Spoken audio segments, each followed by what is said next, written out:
but you've got to be so careful not to drift too wide or try and pinch the corner to the left, because you just kill your exit speed completely. Now there's traffic, and Magnussen puts the Corvette again in the middle of the road as they're going by some of the GTLM cars. There's an Aston Martin to the inside now as they go to the dog leg, and that means not the perfect line by Tandy. I have no idea how he got through there without sideswiping the Aston that was surely must have been alongside him.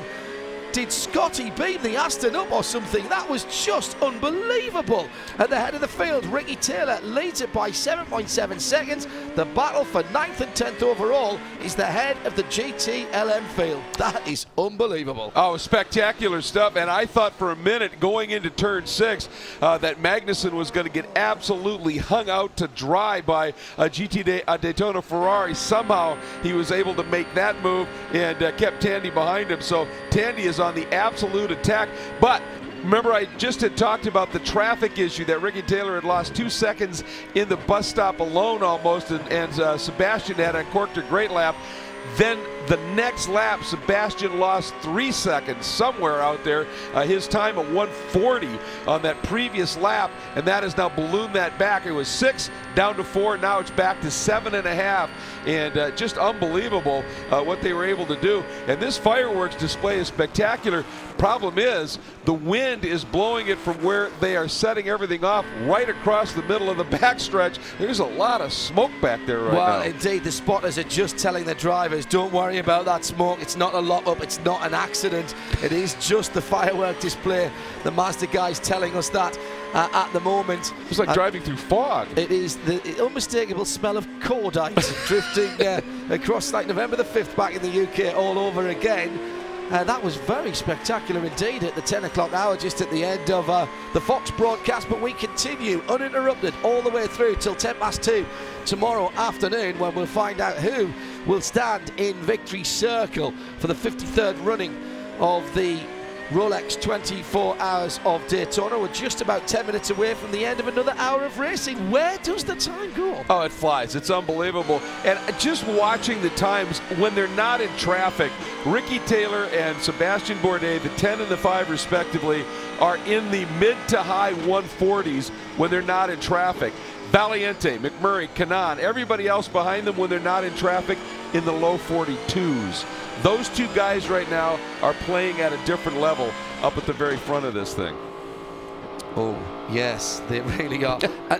Isn't it interesting, though, that Taylor just seems to be able to turn? It's almost like he pushes a button on the dash and a low 41 or a high 40 just drops in. I mean, exactly. It's amazing stuff. He's adapted to this form of racing so well and become such an asset to his father's team. The 10 car leading by just on 7 at the moment, 7 seconds, and then 5 seconds further back from Bourdais is Valiente in the VisitFlorida.com car.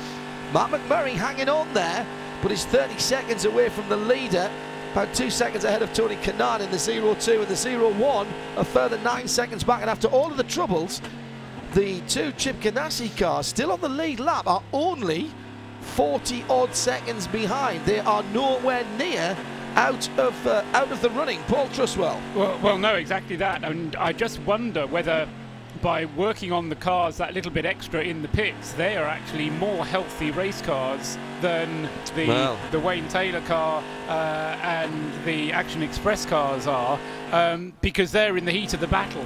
I mean, we saw the work being done, and we see how hard these cars are being driven. When they've been driven hard, that's when you hit the curbs, and that's when you can do damage to things like front splitters. That's actually a very good point, and we saw some very hard racing and earlier going in some of the other classes as well that produced problems for those cars. And it is an endurance race. You got to get to the end and stay out of the pits. And Chip Ganassi knows as well as anybody how to get those cars through to the finish. It's always worth doing a bit of extra work. Maybe it means you spend a little bit longer in the pits, but because you can almost rely on a safety car coming up, it'll squash you up again. So, the trick is not to get left behind at the end of the race. At this point, you can get left behind a little bit and you can catch up again, as we've seen with the good performance from the 912 Porsche in the LM class. Right. That's pulled back by using the safety car and the way that allows you to catch up a lap back. The more safety cars you have, the more laps you can catch back. Well, and remember, we heard Matt Griffin say in that interview, he said the way it works in the U.S., in Europe, we probably would be done. Yeah. And here, we still have that chance because of that inevitable caution period, so you can make that repair, and if you then have a fast race car at the end, you're still in it. Yeah, exactly.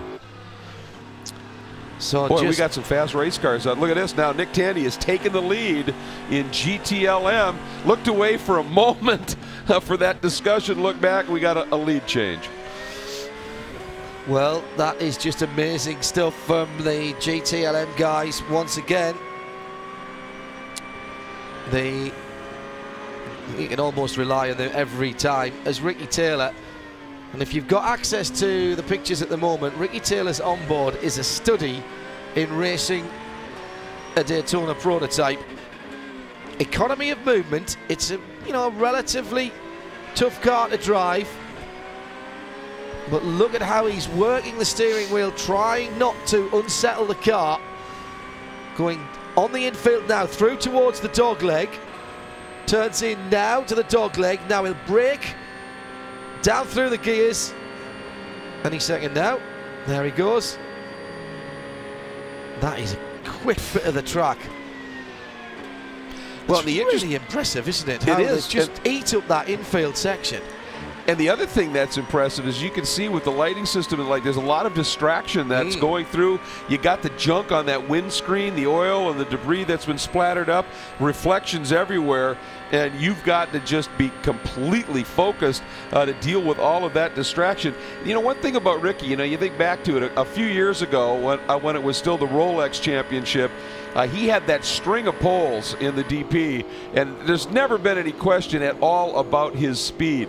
But to me, one of the moments that really, I think, when he evolved as an incredible racer, not just a qualifier, was at that first Kansas race a couple of years ago, where he fended off an absolutely aggressive Scott Pruitt lap after lap after lap for about 45 minutes and hung on to the win, never put a wheel wrong. He has evolved not just from just having that brute raw speed that he's always possessed, but into an absolutely fine race driver for the longer stint as well. And watching what he's doing in traffic right now has been absolutely spectacular.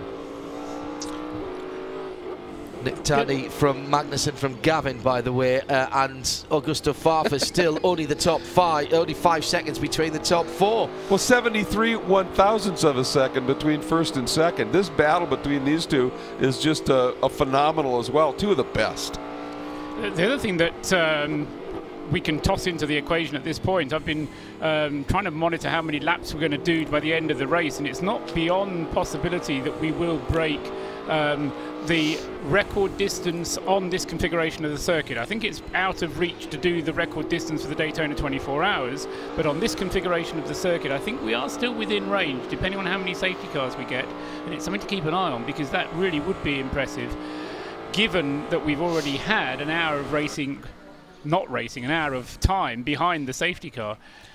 But we're almost what now? We're pushing a third distance. A third distance, and only an hour of safety car time. We've had some great long runs of green, and that just means they're just tearing up the mileage. What's the longest period of green we've had, Paul? It was I heard somebody say 1:30 something at one stage. In this race, the longest period we've had is 2 hours and 11 minutes. Wow. But, and at this stage in the race, because when you get the long green periods, tends to be towards the end of the race when there's fewer cars around and they're not necessarily pushing quite as hard, so you're less likely to have the incidents. So this early in the race, to have a 2 hours and 11 minute all green period is very good. And we've, on top of that one, we've also had an hour and a half of green, and we're coming up towards another no, it's not yet an hour, is it? It's we're coming up to just over half an hour, getting about 45 minutes or so on this particular stint since the last caution. So it's been a relatively clean race, and certainly it's done a lot better than Daytona 24 Hours have done in the recent past. Hello to everybody in the infield media centre listening to IMSA Radio now. The august members of the press, many of whom will be out taking their nighttime shots that you'll see around the internet, and the motorsport world in the next few days, or even as soon as this evening. There are still a few Hardy souls off to my right in the press centre on this side of the track as well, although it seems to be mostly spotters in there at the moment. Again, just underlining what we've said about the infield, about the camping areas, about the spectators, and there are still people in the stands in front of us listening to us on the PA and on 454 and on 106.5 FM. A brilliant array of major again here this year, bumping into a lot of old friends already this week, and it all bodes well for the 2015 season for the foremost American Sports Car Championship, the TUDOR United SportsCar Championship. And if this is, I know it's, you know, I said earlier on, it's hard to start with a 24-hour race for everybody, for the major just as much as it is for the teams. Deals still being done all over the place, people trying to tie things down, trying to sit down and meet people. But there is something special about this race at this time of the year, particularly for us Europeans, and particularly for people of my generation, he says, sounding like an old bloke, because this used to be the start of the international sports car racing season. And Paul, when you came over here in 1990, we were running FIA spec cars here. Well, absolutely right, and that was the, in a sense, it was the Daytona 24 hours, which was the marker in the sand for what you were going to do at Le Mans, rather than it being Sebring. And I say that I know that's kind of changed and it's flip-flop from one to the other, but I think there is something about starting with the 24 hours which is actually a good thing. I'm not disagreeing with you, but it is actually, it takes away all the distraction, because I think when you have a 24-hour race in the middle of the season, you're kind of half preparing for a 24-hour race, and you're also trying to get points for the championship during the year. Get the 24-hour race out of the way to start with, and you've got no more distractions for the rest of the season. Thanks, Paul. In 2002, 32 laps of safety car in the whole race. That's the least this century. 2011 is the most, with 141 laps. You're listening to IMSA Radio, and we're live from Daytona International Speedway for the first round of the TUDOR United SportsCar Championship in 2015. IMSA Radio, your route to American sports car racing. Well, we're in an extended period of green flag racing, we hope, with 8 hours still to go, and the time just after 11 minutes past 10. Ray Wendell on the roof, Rooftop Ray. If you're watching, that is the pictures that is coming to you now, and thanks to Sean Belby as well for doing the night shift over in the TV compound. Scott Atherton, president of IMSA, is just to my left. Welcome to the booth. What do you think? Looks pretty cool from up here. You have got a quite a view here, my friend. We're enjoying it. We're enjoying it. And we're standing on hallowed ground. When we broadcast here in 2012, we're at the other end of the press room, which was great. We thoroughly enjoyed it. But this is where all the big calls of all the stock car races have come from across the last 50 years, and there's only one more to go, and that's the Daytona 500 before this change. I'm so pleased we got to do this and got to do it right now. Yeah, history. What a venue. I mean, the view up here, you know, for those of you that are only able to listen, we wish you could join us here, because it's quite a sight. Quite a race we have going on, too. Ricky Taylor leading at the moment by only 6 seconds as we've gone through 8 hours of racing, Scott. We were just musing there about, you know, the wisdom of being able to start a long series with a 24-hour race. We don't have any choice, because the history demands that it is so, and we go down to Sebring for 12 hours in a month's time. But it gives the series, it gives the TUDOR United Sports Car Series a unique perspective. Nothing else is the same as starting like this. It's a blessing and a curse. Of course, the blessing is I think, launch motorsport for the entire world in terms of the first major world-class event that kicks off the new year. The curse of that, of course, is that there's virtually no break between the end of the previous season, where we finished up at Petit Le Mans, and then we come back here just right after the holiday with the Roar before the 24, and then straight into the Rolex at Daytona this weekend. But you get to attract world-class drivers from just about every form of the sport that this time of year, their schedules are open. It enables them to be here. you're right. It sets us apart from everyone else. A number of people, there's been a big chatter about schedules and how do you get better TV time and how can you schedule your sports car season or your racing season away from stick and ball sports. Even the FIA WEC have considered doing a more winter-based season. Is there a possibility we could start in March at Sebring and finish the following year at Daytona here?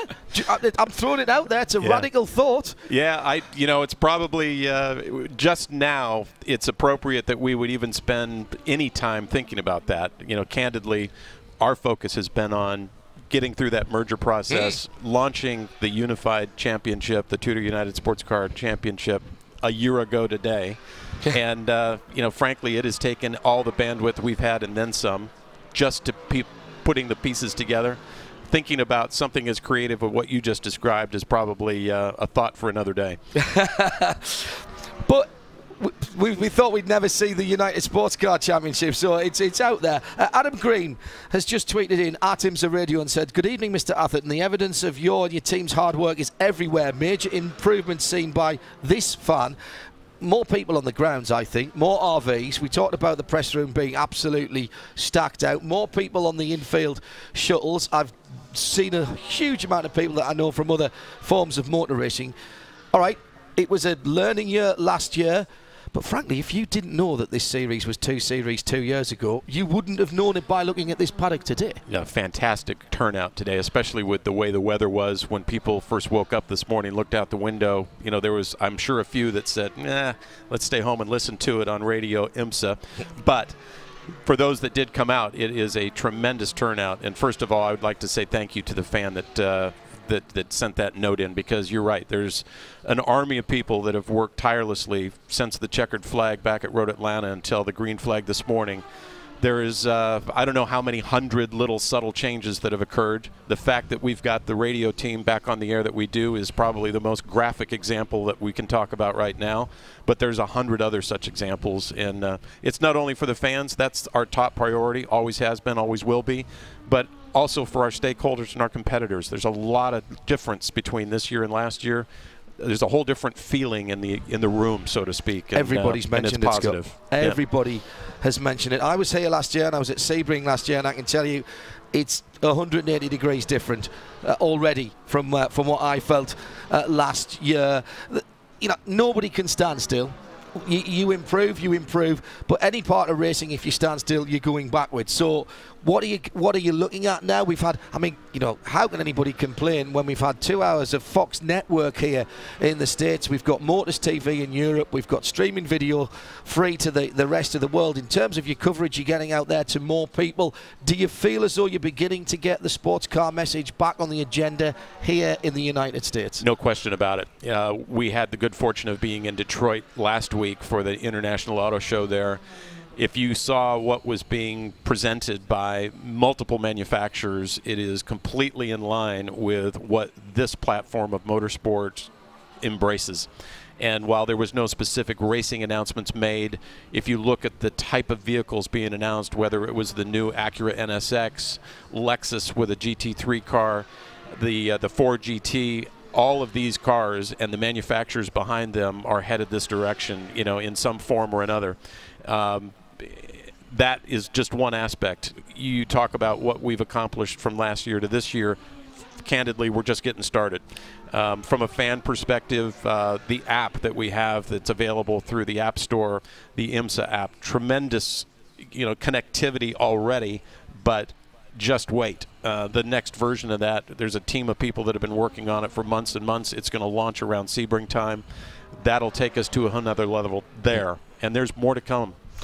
Just stay with us, Scott. Scott Atherton, president of IMSA, is with us. We're watching the battle between Jan Magnussen and Nick Tandy for the lead in GTLM. 8 hours and 7 minutes gone, and there's not a second between them as they go under our feet down towards turn 1. And Tandy is just held up for a moment behind Ironically, another Porsche, but he's not fighting him. He's fighting the Velocity yellow Corvette ahead of Jan Magnussen. Ollie Gavin can't be that far behind. Just under 3 seconds further back in third position, and a great drive back by the BMW Gustav Farfus, which had that coming together with Tandy early in the race. Some suspension damage there, but now back up to fourth position in class. Oli Beretta in the Ferrari in fifth. There's another, well, 18, 19 seconds behind. In GTD, it's Viper that leads. Dominic Farnbacher from Mark Goosens in the 33, so 93-33, and then Shane van Gisbergen doing what Shane does. SVG just pedaling as fast as he can. Peter Reid has tweeted in whilst you're here, Scott, and he's in Australia. He's tweeted to at IMSA Radio, loving that I can watch the whole 24 hours online. I'm very happy to be able to watch Daytona in 2015. We've already had the qualifying session live in sound and vision. That is already up as video on demand, and the whole race will be up just as soon as the guys can get it, probably by Monday or Tuesday. This is a real commitment to allow people to watch live or to watch when they have the time. Yeah, it's flexibility, it's connectivity, it's convenience, it's on demand. We have to respect, for all the right reasons, the relationship we have with Fox Television here in the United States. For those that are outside of our borders, unrestricted access to the full live streaming broadcast, which I hope is coming across in high quality, high definition. There's a lot of time and effort and investment that's been made to make sure that that experience is better than ever. And that's something, again, that's always subject to improvement. We're never standing still in that category either. And Glenn Beaumaris says, look, it's great, I can watch it, I can straight at Alan Prosser the same, free, HD, great. Could you not find an Australian TV partner this year? You're looking to the international scene, of course, all of the time, I presume. Always, yeah. And, you know, it sounds like a broken record here when I say, yeah, we're going to get to that, we're going to get to that. We have been working almost solely on the foundation of this new platform. There's been every effort made to put all of the pieces in place that we have going for us right now. The next steps for all of those categories, whether it's advancing our international television footprint, adding more elements to the fan experience at track, refining our technical process, the balance of performance, adjustment of performance, all those aspects. It's a constant evolving evolution of advancement. And the number one, the 0-1, excuse me, of Charlie Kimball is in the pit lane, scored as the leader as he came in, and Ricky Taylor will go back past him and into the lead. It's another round of green flag pit stops for the prototypes, and spot on time for both the 10 and everyone in behind him. Ricky Taylor sneaked in and out while we've been talking to Scott, Paul Trustwell, but all is good from that side of things. About the right length of stop, it would seem to me. Yes, everybody's having routine pit stops on schedule following the previous safety car, which inevitably brought everybody in together. Now they're all coming in together again at the same time, and the next thing that will happen is all the GT cars come in roughly at the same time. Yeah, and it gets very busy down in the pit lane for Shea, Adam and the rest of our pit crew. We'll check in with them in just a wee moment's time too. Do you get to see much of the race, Scott? I know unfortunately, no. It's an issue, isn't it, for you? It is. Because you're a real fan. I love it. Believe me, I'm enjoying this, because when I complete this lovely chat with you, John, I am going to be a fan here for the rest of the night. The official duties will come to an end, at least for a few hours. But yeah, I'm always fearful when I get into these situations that you're going to ask me about a pass that took place or an incident on the track, and I have to give you that blank stare. But, you know, I'm not watching the race for all the right reasons. We're always in meetings, always have some activity to focus on, and I'm assuming that the experts are handling the race. The biggest questions that we get asked, of course, is about who's going to come into the championship, and I won't try and tie you down on that. The second most popular one is about the relationship with the FIA-WC and the ACO, and I know, because you and I talk off mic, that whatever anybody else think, that those conversations are going backward and forward all the time. We had Pierre Fillon waving the green flag here last year, and I can tell you, because I met him about 45 minutes afterwards, he was still about 3 feet off the ground and buzzing with that. Is it still an integral part of moving sports car forwards that you keep that link? It doesn't have to be slavish. They're not certainly running the show, but the link between Le Mans and indeed even the FIA WEC? Absolutely. And I know that there's initially there was a lot of concern that when this merger was underway that would be a casualty of the process. I'm happy to report that, if anything, our link to Le Mans and our cooperation with the ACO is as strong or stronger than ever.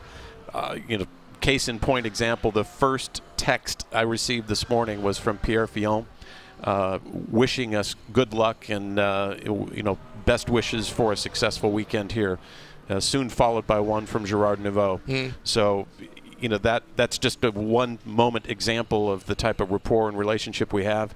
We're all focused very much on the 2017 prototype specs right now to make sure that we do have a very common platform there. I won't say it'll be identical because it doesn't have to be, but having cars that are eligible to race here or in Europe or at Le Mans and vice versa, that's the mission.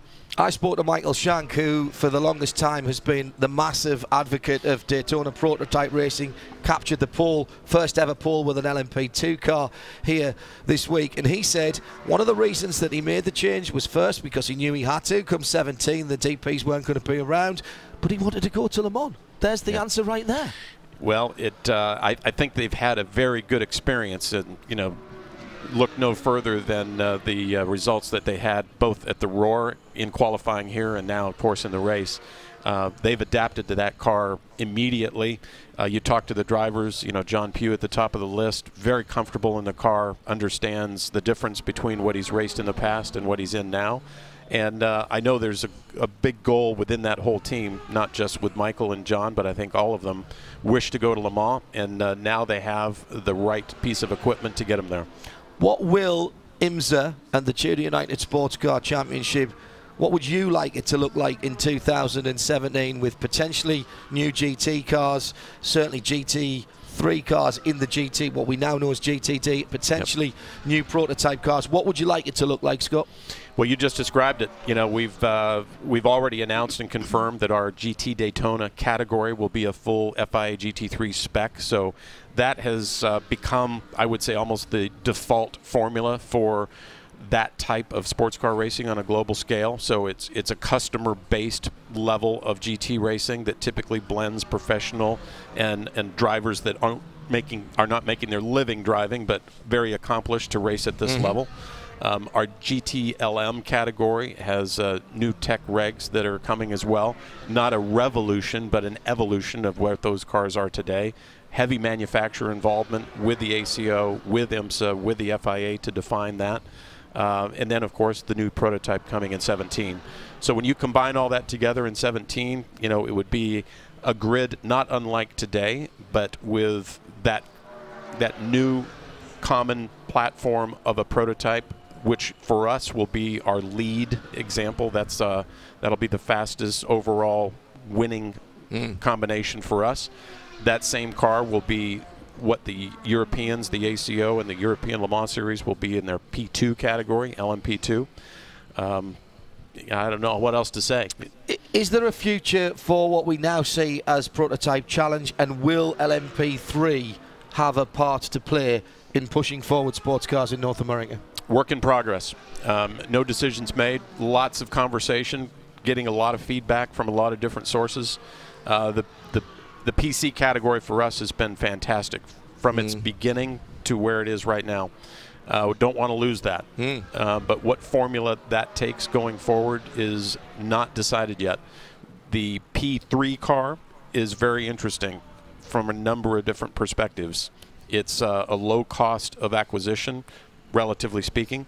It is a low cost of operation compared to other alternatives, but we have not determined by any means where that fits into our mix. And the support series that goes around it, this has been a constant of IMSA for many years. We have the Porsche Cup, we have Lamborghini now, we have the Prototype Lights.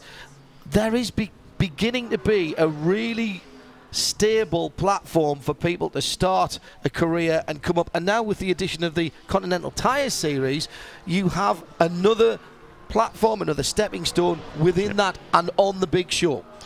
There's a ladder system right now that can take any level of, whether it's a team, a driver, an engineer, a crew chief, from we refer to them as our development series, whether that's the prototype lights or any of the single make cups, Porsche, Lamborghini, Ferrari Challenge. You've got some textbook examples there, and I'll just use one. Core Autosport. John Bennett and his team came through the IMSA prototype lights program. Did extremely well there, evolved into a prototype challenge team, evolved from that into now be the team of record for the factory Porsche GTLM program, in addition to running a top-level championship-winning PC program. All of that is by virtue of climbing the IMSA ladder. Many other examples like that, and the pipeline is full. Those grids for the development series, for the Continental Tire Sports Car Challenge, I think we had 58, 59 cars, almost 60 cars entered here.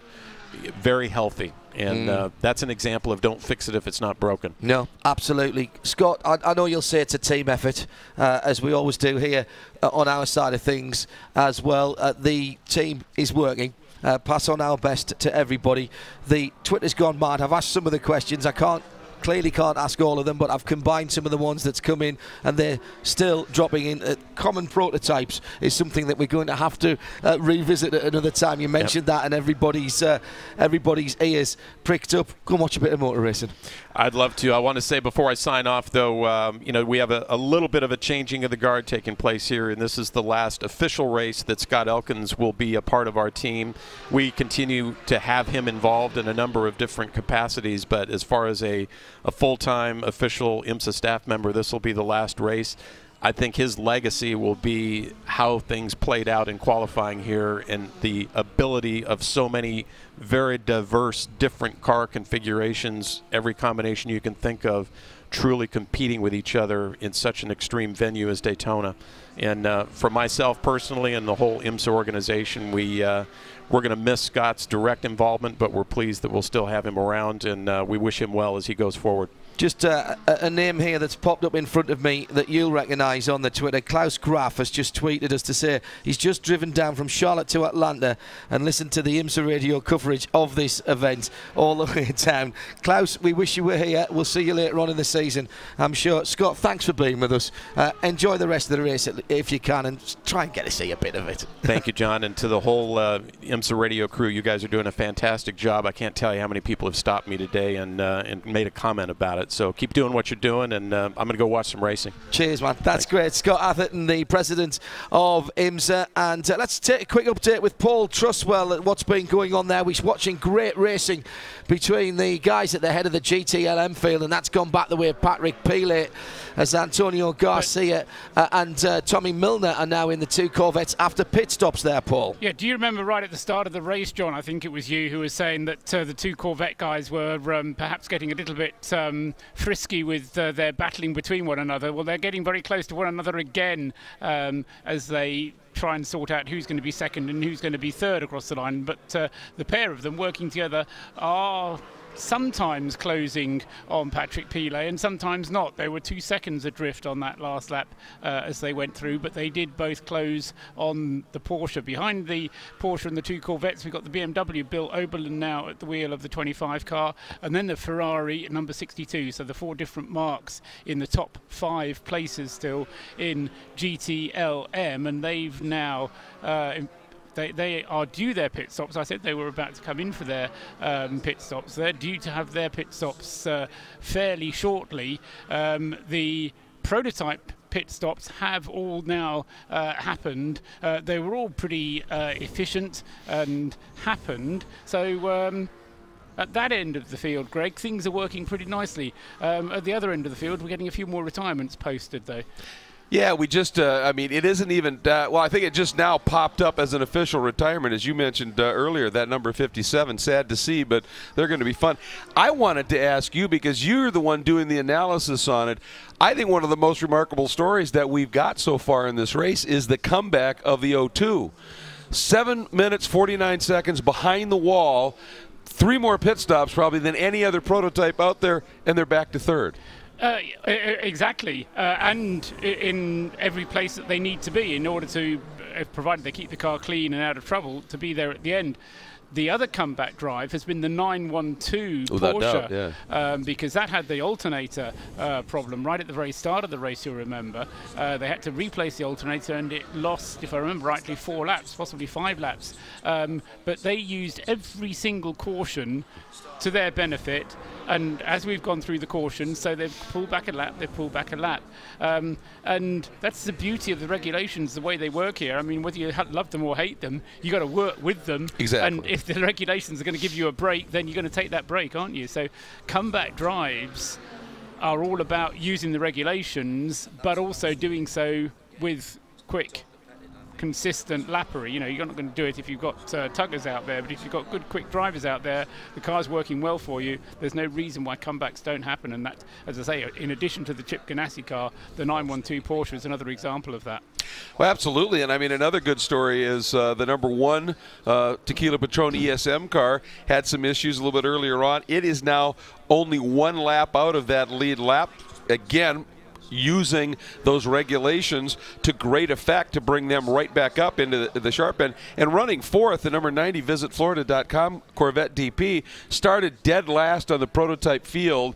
Had some issues with traction control early that they've been working through. They too have been able to come up, and you talked about it, they've joined that lead lap group solidly in 4th. Yeah, and the one of the little statistics I keep is how many cars are on the lead lap at each of the caution periods. At the beginning of the race, we had 19 cars on the lead lap. That dropped down inevitably. We got down to 9, then it went down to 6, then it went down to 5. Now it's popped up to 7 again, and you know that.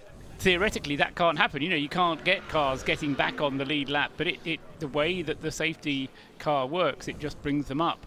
And it's good to see it because it provides the good close racing that we've got here. With okay, at the moment, Ricky Taylor is really showing people the way. He's establishing a bit of a lead there, putting 16 seconds on the rest of the field.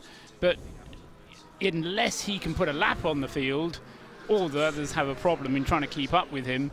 It's going to come back down again. You just know that gap's going to come back down again. Well, and there's that little frustration side of the program when you do work that hard and you build up that 16, 17 second lead, and you've got all of those cars in the different classes that you've been able to lap, possibly get in between you and your pursuer with the wave arounds and then the final wave bys. That all evaporates as well, you know. So it's a constant battle here, to be sure. And I think sometimes you almost, you know, do I need to necessarily push this hard because it's going to go away anyway? Well, keep the car underneath me. You see, there's a piece of there's a racer in me that says if you've got an advantage, then you have to use that advantage. I agree. Because as I said the other day, you know, you never know quite when the last safety car is. Maybe we've had the last safety car already, and by just eking away that margin. Yep. So, you know, Ricky is putting himself in a position where, you know, it's not beyond the possibility that he could lap the field. Some of the other cars could have a problem. So, you know, you've got to keep pushing, whether you're in the lead and opening up a margin or whether you're trying to catch up. Doesn't matter. You just push, push, push. And we've heard from some of the guys down in the pit lane, you can afford to push because these cars are fundamentally reliable. They don't fall apart over 24 hours in the same way as they did 20, 30 years ago. You can afford to push them as fast as they'll go. When, I'm guessing you first started watching, when I first started watching, teams were given, or drivers were given, a target lap time, and you didn't want to go any faster than that lap time because the car would break if you did. Yeah, I mean, Sam Posey, you know, telling me back in the day when he and David Hobbs were running at Le Mans, he said oftentimes our target laps were 70% of what we were capable of running just to make the car last. A couple other great rebound stories here that I think are worth talking about. Remember not long ago we had a great pit report talking to Mark Wilkins after the cut tire on the 54 Core Autosport PC machine. He had dropped way back and there had been that little flip-flop, 40 seconds either side of things, but then he had gone in, had that cut tire, they'd made the fix, they'd come out. Well, Colin Braun not only has worked his way up into second now in PC on the same lap, but when that interview that you did with Scott Atherton started, the margin behind Alex Popov was 40+ seconds. It's down to 14. Such is the pace that Colin Braun is flying at right now. And the other great story, in GT Daytona, we've seen things cycling through. Just a minute ago, Mike Skeen in that damaged 81 Tully's Coffee GB Autosport car had gone to the lead after a pit stop sequence. Now they've stopped and they've dropped back a little bit, but they're right back in the game. They're only 48 seconds out of the lead. On the lead lap, that's the key thing. Shea Adam is down in the pits. Good evening, Shea. Good evening, John. It seems to be the story of cars stopped on the pit lane at the moment. The 28, which was the Conrad Motorsports entry, did not officially retire, brought their car back out onto the pit apron and then pushed it back behind the wall. Only 2 mechanics. There was no urgency with that. That was about 20 minutes ago. I've not seen the car reemerge.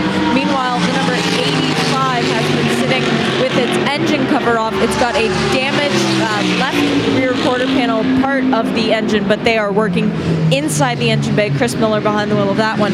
And the car that everyone should be cheering for is the number 23 of Team Seattle, AJR. They are raising money every lap that they drive, over $770 per lap, expected to raise over $500,000 tonight. Right now, the car is stationary on the pit lane. They have had problem after problem after problem. This poor little car is just cursed. They put a new engine in it, thinking that would help, and car has been sitting on the pit lane. Left rear tire is off. A mechanic is well up into the wheel well, trying to fix whatever is wrong back there. In the meanwhile, they changed the front nose, which sustained some damage early on in the race. They were able to get that all said and done, but the car is not raising money while it is stationary. So everybody send your best will toward this little car. The power of positive thought, Shea. Thank you very much indeed. I'm picked up by Rooftop Ray, who is our eyes for the nighttime session. And thanks to the guys for volunteering for this. It was back in 2012, of course, when Ray first did this job and kept us going all the way through the night for the first flag-to-flag coverage of the Rolex 24 at Daytona. Greg, what you got for me? Well, just to put a period on what Shea was talking about, they were talking about how much they were hoping to raise just in this race. Since its inception, that Team Seattle, has generated over $5.5 million for that incredible cause. So, that sort of marriage of motorsports and charity has proven to be an effective way to really raise not only awareness but also money for an awful lot of fantastic programs, and that's just great. While the 23 car, which is fielded by AJR, that car has been struggling a little bit. As it's cooled off and gotten chillier, that number 22 Alex Job racing car, now in the hands of the guy that you were talking about, who's such a wild man, especially at Bathurst, Shane Van Gisbergen. That car is now third and is running exceptionally strong laps. So, and Alex Job's success in sports car racing for a lot of years. They know how to win. The leader in GTD is Dom Farnbacher in the number 93 Viper. That black and white machine out on the far side of the circuit from us at the moment, just popping a bit of flame on overrun as he goes through the kink and down into the braking carry. That is very, very quick through the dog leg, and there's no runoff at that hairpin if you get it wrong.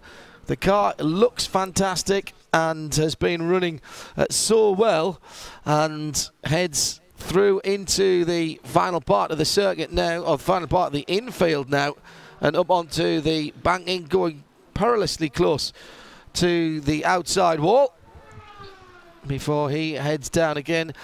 Interesting to see how the guys treat the ovals here,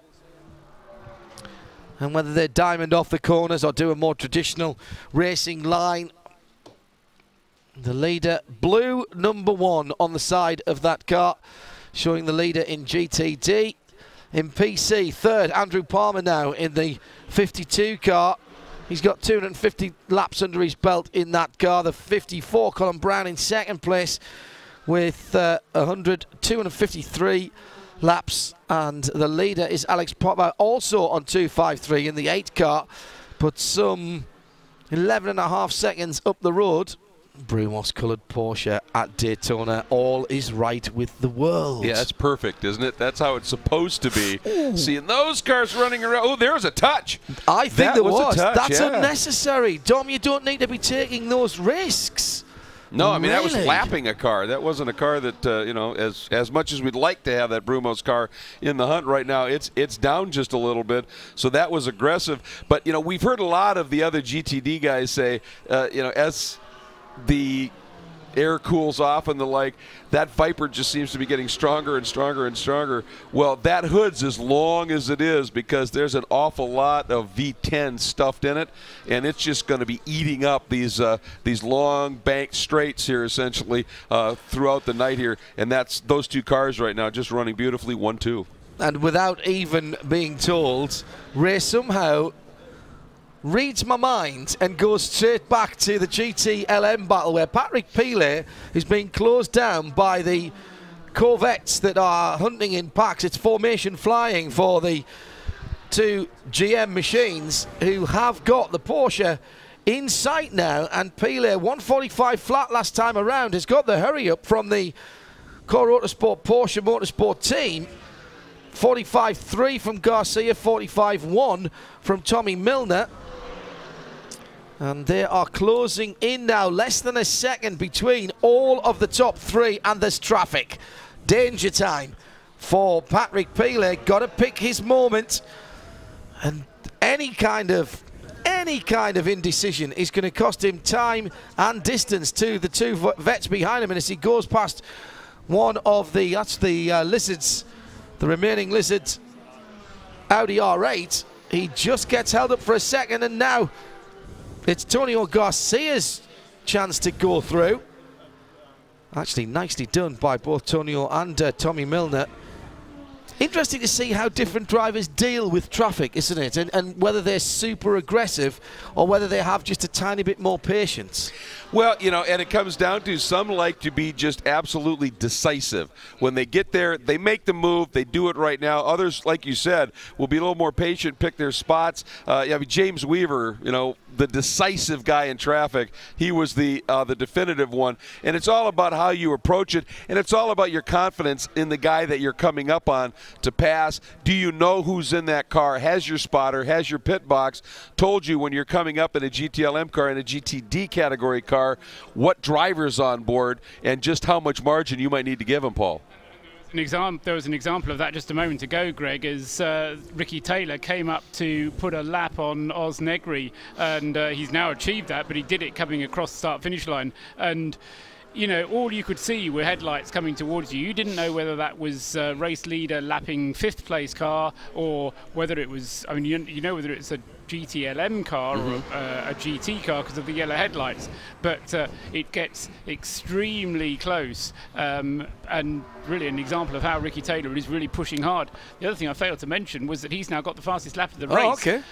Ricky's got fastest lap at 1 minute 40.034. He did that in fact before the last safety car, so he's been pushing on very hard. And Joe Barbosa is the second fastest lap of the race at 140.083. So there's been some pretty hard motoring as it's got dark since we had that last safety car. And just off to our right, of course, are some of the guys and ladies who are helping the drivers make those decisions, because the spotters have come inside off the roof. You can go up on the roof and there's a couple of little terraces up there, aluminum terraces that you can stand on and watch, but the guys tend to, at this time of night, come into the warm, get themselves a cup of coffee or some soup and sit down. You can still see pretty much all of the circuit here.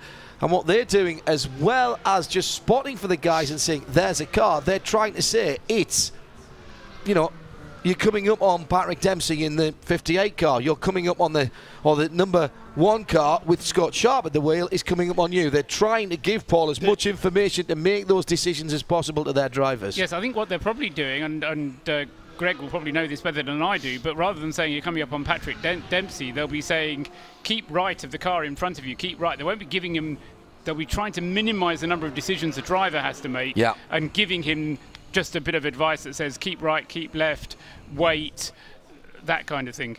Well, I think it's actually a combination. You're absolutely right, because one, when you've got generally, when you're racing where you've got a Pro-Am class, that driver that is coming up in the faster car, a GTLM car, when you're a GTLM car coming up on a GTLM car, you know you're dealing with a pro. When you're coming up on the back of a Pro-Am car, what driver's in that car? So you want that information, because that gives you an idea of the margins you want to use. Speaking of margins, boy, this racing in traffic right now is fierce. He's gone the wrong way. He's gone the wrong way, side by side as they go past a GTT. It's the GTD Aston, and we've got a new change of the lead in the dog leg, but the Porsche gets it back. But going down to the Western Horseshoe, it's got to be the right move to go to the right-hand side. Antonio Garcia has nicked away the lead in GTLM from Patrick Pilet.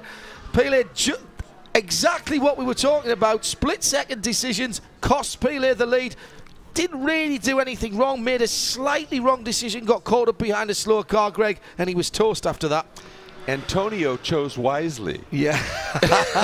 And it paid off big time. And he was, the car that they were coming up on was the Flexbach Magnus Porsche of John Potter. Again, the Team Motor, very, very good Pro-Am driver, but the AM side of that. And so he wasn't going to have quite the pace through that sequence. And that played in exactly the conversation we were talking about. Who's in the car? What kind of margins do I need to give him? Can I use him if I'm in traffic as a pick? But then the other part of it is absolutely, you also want to say, if you're the car that's got the lights coming up in your mirror, you want to know, should I stay low? Should I go high? What should I do with this traffic coming up on me? The spotters here, hugely important because of the speeds on these bankings in particular. Just wondering whether Patrick Pilet had something for the Corvette coming through the bus stop, but he's been held up for a wee moment, and he's held up again by a prototype coming through and getting in between himself and the leader, and that has allowed the number 4 Tommy Milner now to get into position, and all of a sudden we've got two battling prototypes in amongst the GTLM cars into the International Horseshoe, that long right-hander, building up speed up through the gearbox. Third, fourth, hold on to fourth, right on the rev limiter, turn in almost flat out. Now further back down the field, the 54, Colin Brown, is right with the leader in PC. Another fantastic pickup. Alex Popau has got his mirrors now full of a very, very wound-up Colin Brown, who's been turning some fantastic laps. 44.2 last time around, 47.5 for Alex, who got held up. And his lead has just melted away. And here comes the battle for the PC lead. We've just seen a change in the GTLM. Are we about to see one in another class? This is for 16th and 17th overall. Onto the banking again, and Colin will take a very low line and try and get the drag. Experienced driver Colin. I thought we might lose him to full time to oval racing, but he's managed to keep either a split program or some of his time in it. Oh, look at this, down the inside, left-hand side, on the brakes. Big, big braking maneuver. The number 8 car, though, looked like it was braking harder. Much more glow from the front brake discs from Alex Popau's car, but it was kind of inevitable. And I don't think, in fairness, Alex tried too hard to block or anything like that. He's thinking to himself, I know I'm going to be caught, Greg. There's no point in trying to fight too hard and put us both in the wall. Well, that's it. And I also think, that's the experience of a Colin Brown. You're into the bus stop. What do you want to carry through the bus stop? Speed, because you got to get back out of it, and you're right back up on that banking. So sometimes you'll over slow. If you're not that experienced, you'll just brake a little bit too hard, bleed off too much speed, and that's that sudden big blast that we see when the rotors heat up. Didn't see that from Colin. He just gave it the brake, slowed it down enough to get through, but carry the maximum speed right to the apex. And I think you're right. I think Alex Popov said, it's Colin Brown, one of the winningest guys in this category. Yeah. This is inevitable. Don't fight too hard. Keep this car in one piece, because I've got some pretty good drivers I can turn this thing over to as well. Just a reminder, while we're in the darkness hours, if you want to see a different perspective, you can go on board right now with Joel Miller by going to MazdaLive.com, www.MazdaLive.com. The onboard camera with Joel sitting down in 9th position in the 07 28th position overall, 9th in the prototype category, and you still get to have the IMSA radio commentary as well. And don't forget, after the race, we will be having a bit of a chat with you. You set the agenda for the Michelin post-race tech. As soon as the checkered flag falls, it may be the end of the race, but it's only the start of the conversation out there on the circuit at the moment. And keep the tweets coming into at IMSA Radio. Go on, Greg. We have somebody that's, well, they just stopped right before the entrance to the kink out of turn 3. Drivers left is what we're getting the report now from IMSA race control, and it is stopped right there. Not sure at this point who that is. It's the Action Express car, Greg. It's the number 5. Is it really? Action Express car. Second place, Joao Barbosa. It's fired up again, or at least the usual story. The headlights go off, the headlights come on, the position lights reset themselves. I would not say that was a red and white car in the distance there, Paul. Good eyes. Good binoculars. Okay. I take no credit for that. I was trying. Well, the car, oddly enough, is no longer red and white with the new sponsorship on the side of the car. It's that yellow and black sort of scheme to it, which is probably what threw you off.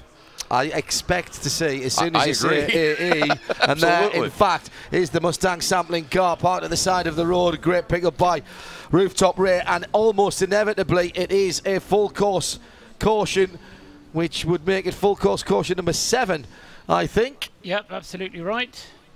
The double yellows at the start finish line, and Ricky Taylor then sees a 24-second lead back to the 0-2 of Tony Kanaan. What an up and down race the Chip Ganassi cars have had. We saw them a little while ago again, getting attention to the splitter, to that frontal part of the aerodynamics, with a couple of pop rivets going in there and a bit of racer tape as well, and that's been the 01 and the 02 that have had damage there, as Joao Barbosa drops away from second, already down to 5th position. That top half dozen or so closely packed. There's guys in the pit lane here who I think are going to drive straight through. They may have realised that they were in the pits while they were closed, or were they might have just been in and out before that happened. Well, what a disaster for Joao Barbosa. And the defending race champs. Yes. And series champions. Great job by the recovery crews. Already out. There's a safety vehicle behind to provide cover for the back of the Action Express Mustang sampling car. Phil Keane, John, in the number 31 Corvette, came into the pits for emergency service. He came in while it was yellow, but all the rest were in there before it went yellow. Let's go down to Shea. This may be a basic miscalculation for that car. What are you hearing from the Action Express pit, Shea? They're saying that there is no fuel pressure and the car will not restart on its own, so it will get a tow back to the garage, and the mechanics are already running back to try and get ready to fix this car as quickly as possible. Right, okay. The last pit stop for that car, the number 5, was at lap 248. We're on 267 now. That's within range. 19 laps is perfectly within range. So if there's no fuel pressure, it's because of the fuel pump rather than the tank being dry. Okay, so unless they didn't get a full tank of fuel in when it was last in the pits, that is something that needs to be looked at. It does sometimes happen, doesn't it, Greg, that you get the hose on, or you don't get it quite on, and you haven't got the full tank in when you think you have. Well, exactly, or you get a slight bubble in the return line, so it doesn't quite fill it completely. The other thing that'll happen sometimes is, as you were talking about, Paul, the fuel pump system doesn't get down for some reason. It just won't pick up that last bit of fuel in the bottom of the car that might make the difference to get them into their normal fuel window. I mean, clearly we're just speculating as to what it is, but there's no question that it doesn't have fuel into the engine. No, and it wasn't even trying to start there, was it? No. A quick question whilst we've got yellow, and then we'll head down to Shea in the pits. About the fastest lap of the race, Paul. Who's got that at the moment? AJ Allmendinger, I think, had it earlier on with a was it a 1:39 and something? What have we got it down to in the race? Currently, Oz Negri has it in the number 60 car. It was AJ Allmendinger who set it. Yeah, so that's a 1 minute 39.949, and he's the only one to have broken the 1 minute 40 barrier. So once again, that car, which was quick in qualifying, of course, the number 60 Michael Shank Racing car. Quickest, yes, Paul Sutter. Laid down the mark and showed it's still capable of being driven quickly. But at the moment, it's in 5th place in the standings. I took a little bit of sort of some background meaning maybe from AJ Allmendinger when we had the interview with him, because he was really relaxed, and he made the comment about, he was joking about he had a cramp because he's so short compared to the other guys, that kind of thing. But at one of the points, he said with just this deep sense of confidence, he said, "Car's good. I was just driving around and it was fast." I think he thinks that they've got a real weapon yet for this one, and of course it's just get into the last few hours of this race. But boy, that lap by Oz certainly let everybody know that car's got pace. You're listening to IMSA Radio live from the Daytona International Speedway. We're on another caution, I'm afraid, and we're going to do a bit of a change round in a wee moment's time with just over 15 hours to go. So, Greg, thank you very much indeed for your efforts up here. I've thoroughly enjoyed that, and, well, whoever writes the scripts made it easy for us. They sure did. Yeah, this has been a delight. This has been absolutely great. What a race. And Greg will be back down in the pits a bit later on, and then back up in the booth. We're all doing a bit of a change round at IMSA Radio, of course. And don't forget, later on in the race, we'll give you another chance to be a winner with IHG Rewards Club. Click on the IMSA page. There is a link on the IMSA page of RadioLeMans.com to join the Rewards Club, and then you get the best out of the competition. And congratulations to our earlier winner. Always nice to reward people, get you on the status level, road to elite status with IHG Rewards Club supporting IMSA Radio this 2015 season. And a reminder as well that MazdaLive.com brings you onboards and IMSA Radio commentary. The 07 car with Joel Miller in it at the moment is under caution, as everyone else is sitting just behind the safety car at the moment. And it looks like that Action Express car has got back into the pits. Paul, we're in the window clearly for some of these guys.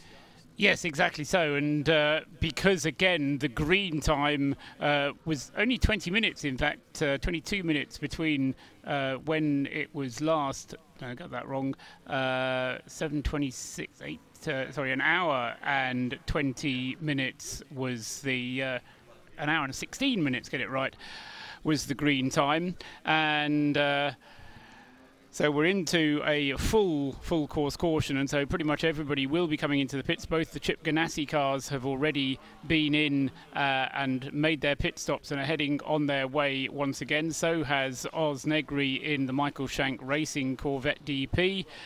He's headed on his way again, and there's I wouldn't say there's any close calls, but because the pit lane is so wide, lots of room for people to kind of go down the pit lane side by side as they rejoin. And then the other one to come in has been car number 90, Mike Rockenfeller, rejoining in that car, the visitflorida.com Corvette DP. Back on the racetrack now, John.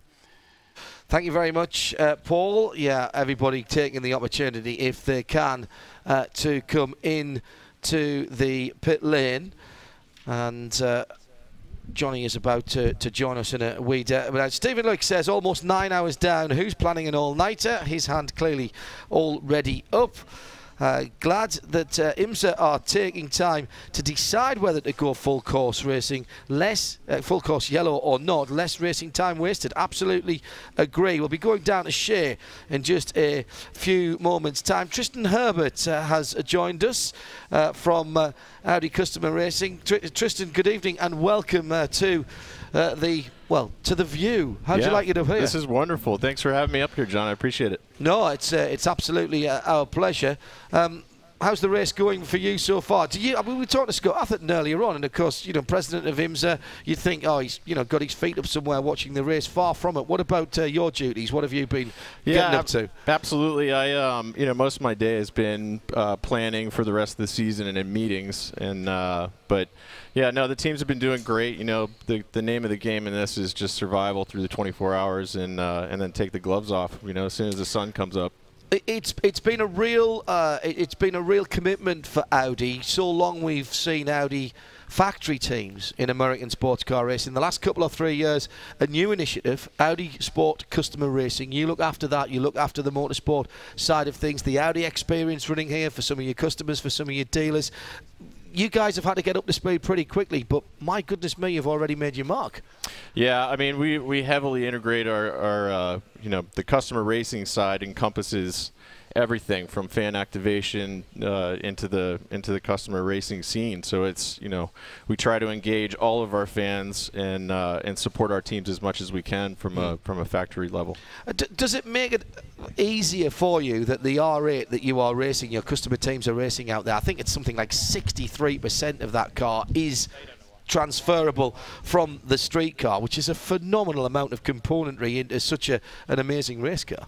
Yeah, I mean, the whole point of customer racing is to translate to the street car version of the R8, and we showcase our performance and technology through our racing program.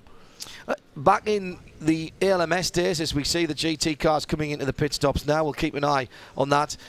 Technology, Vorsprung durch Technik, forward progress through technology. That is the tagline.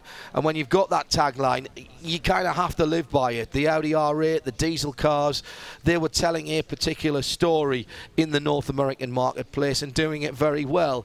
Your sales numbers back that up.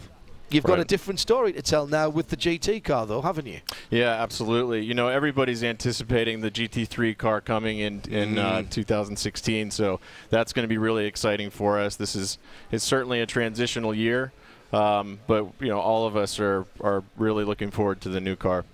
There's the Paul Miller Racing Castrol Edge sponsored car just getting out of the pit lane at the moment. I mean, you are the man that looks after the customer racing, but when you've got teams like Paul Miller Racing, the guys from Flying Lizards who are out there racing your machinery, that must make your life just a tiny bit easier when you've got quality customers like that. Yeah, absolutely, absolutely. I mean, Paul Miller is one of our really good dealers on the East Coast, and he's just a delight to work with. And all the guys at Flying Lizards as well. They're just really top-notch teams that have a lot of history. Paul Miller, newest to the scene, but Flying Lizards has a lot of history in motorsports. So we're happy to have them for sure. Darren Law taking over the reins at Lizards recently. Have you found out from Seth Nyman yet why it's called Flying Lizard? Because I've been here for 16 years in the States and I've never been able to get him tied down. No, I've been focused on other things than asking them the background of that for sure.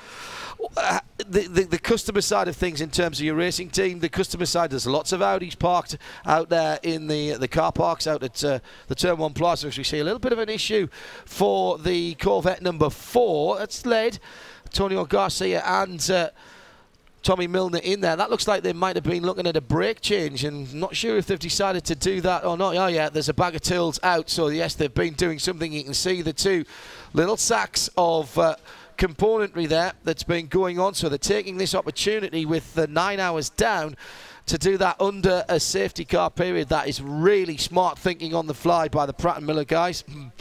Kind of we expect to do that. Yeah, going back to your street car customers, it's not so very long ago that Audi weren't that well represented in the United States, but through the American Le Mans Series, through your expanding dealer network, you've got a product line now that I think you can be really proud of. A fantastic set of cars. Yeah, absolutely, absolutely. I mean, the R8 is just an incredible platform, especially to translate that moving from the street car to the race car. And as you said, the components on the car are shared. So, but yeah, I think 2016 is going to be a different year for everybody. There's a lot of competition, a lot of new GT3 cars coming onto the scene.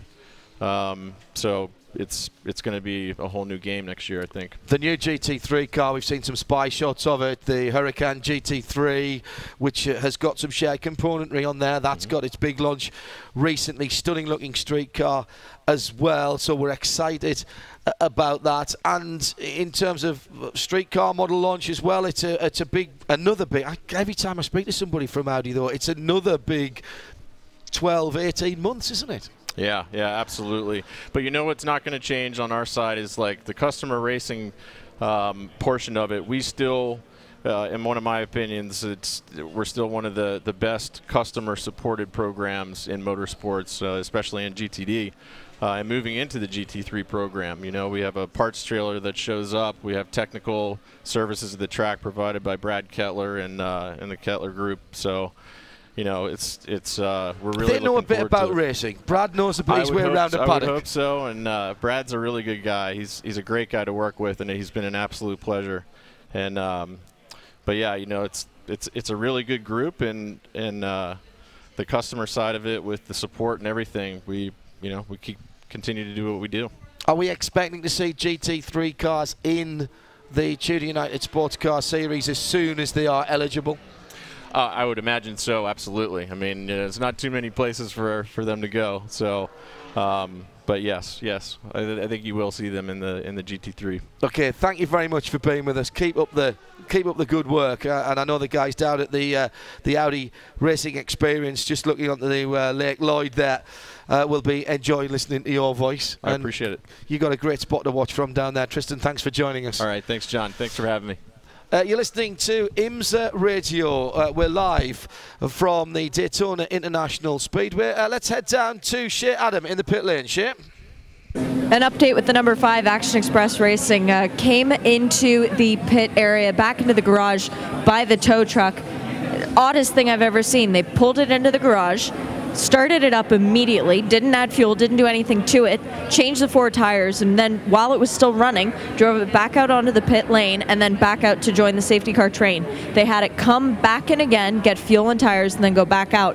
But they did not add fuel before they restarted it. And it was one of those things that you just think, okay, did they do Control-Alt-Delete in the garage, and why could they have not done it out on the circuit? It's just the way that these things sometimes happen, isn't it, Shay? And sometimes the way that the cars work on the circuit don't work the same way when they get back into the pit lane. And very often as well, it can just be getting the car shaken up, being towed or put on the flatbed. As we watch the number 7 Ryan Hunter-Ray just going back following its pit stop and out onto the circuit again. It's fallen off the lead lap, as has the other Martini car, both the Martini cars 7 and 8 running in positions. The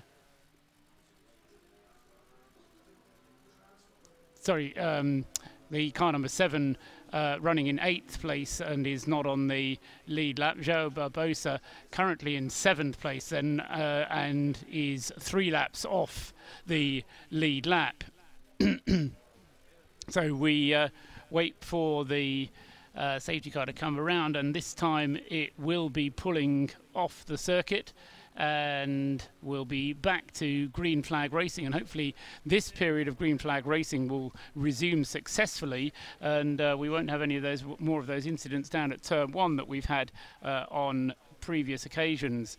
The starter waiting over the gantry. The safety car has already pulled off. Yellow flag being shown. One of the GT cars already headed into pit lane, and as the flag waves, we're back to green flag racing again, and I'm joined up here on the far right of the booth by Johnny Palmer. Welcome back, Johnny. A very good evening to you, Paul. Yes, nice little break that for me. Some dinner in the tank and walk around, watch the fireworks. They were great. And we now got fireworks on the track potentially, because we're back to green flag running, as you say, after, what did I hear you say, caution 7? Yes, I did. Okay, so caution number 7, we're back to green flag running, and it is just gone 11 minutes past 11 here in Daytona for the 53rd running of the Rolex 24. Johnny Palmer and Paul Truswell, as Paul says, and the pace car working its way now back towards the paddock. So leading the way, Ricky Taylor after 273 laps from Charlie Kimball and Oz Negri in the 60 car, the 90 machine of Mike Rockenfeller, and it's the 02 of Kyle Larson that runs in at 5th position. A problem I noticed for the black BMW, which has had a moment. We'll rejoin, try and cover that in more detail in just a tick, but let's head down to the pit lane and Shay. Adam, what have you got for us, Shay? Gary Nelson, you're the team manager for the Action Express Racing team. What was that about with the 5? Well, it just lost fuel pressure. So it wouldn't drive at all.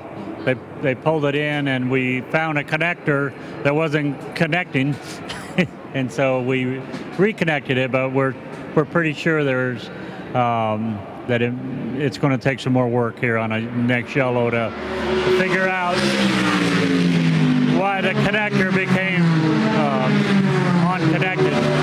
It was what we call an air gap in the professional world. Yes, an air gap. We fixed it in the dark, so we couldn't get a very good look at it.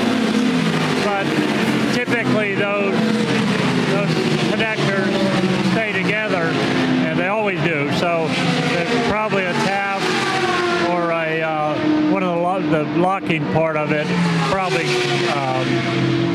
cracked or broke. So we're keeping our fingers crossed. The next chance we get, we'll try to tape it up or something. And right now, we're back running. We're only a few laps down, and a long way to go. Never give up. Never.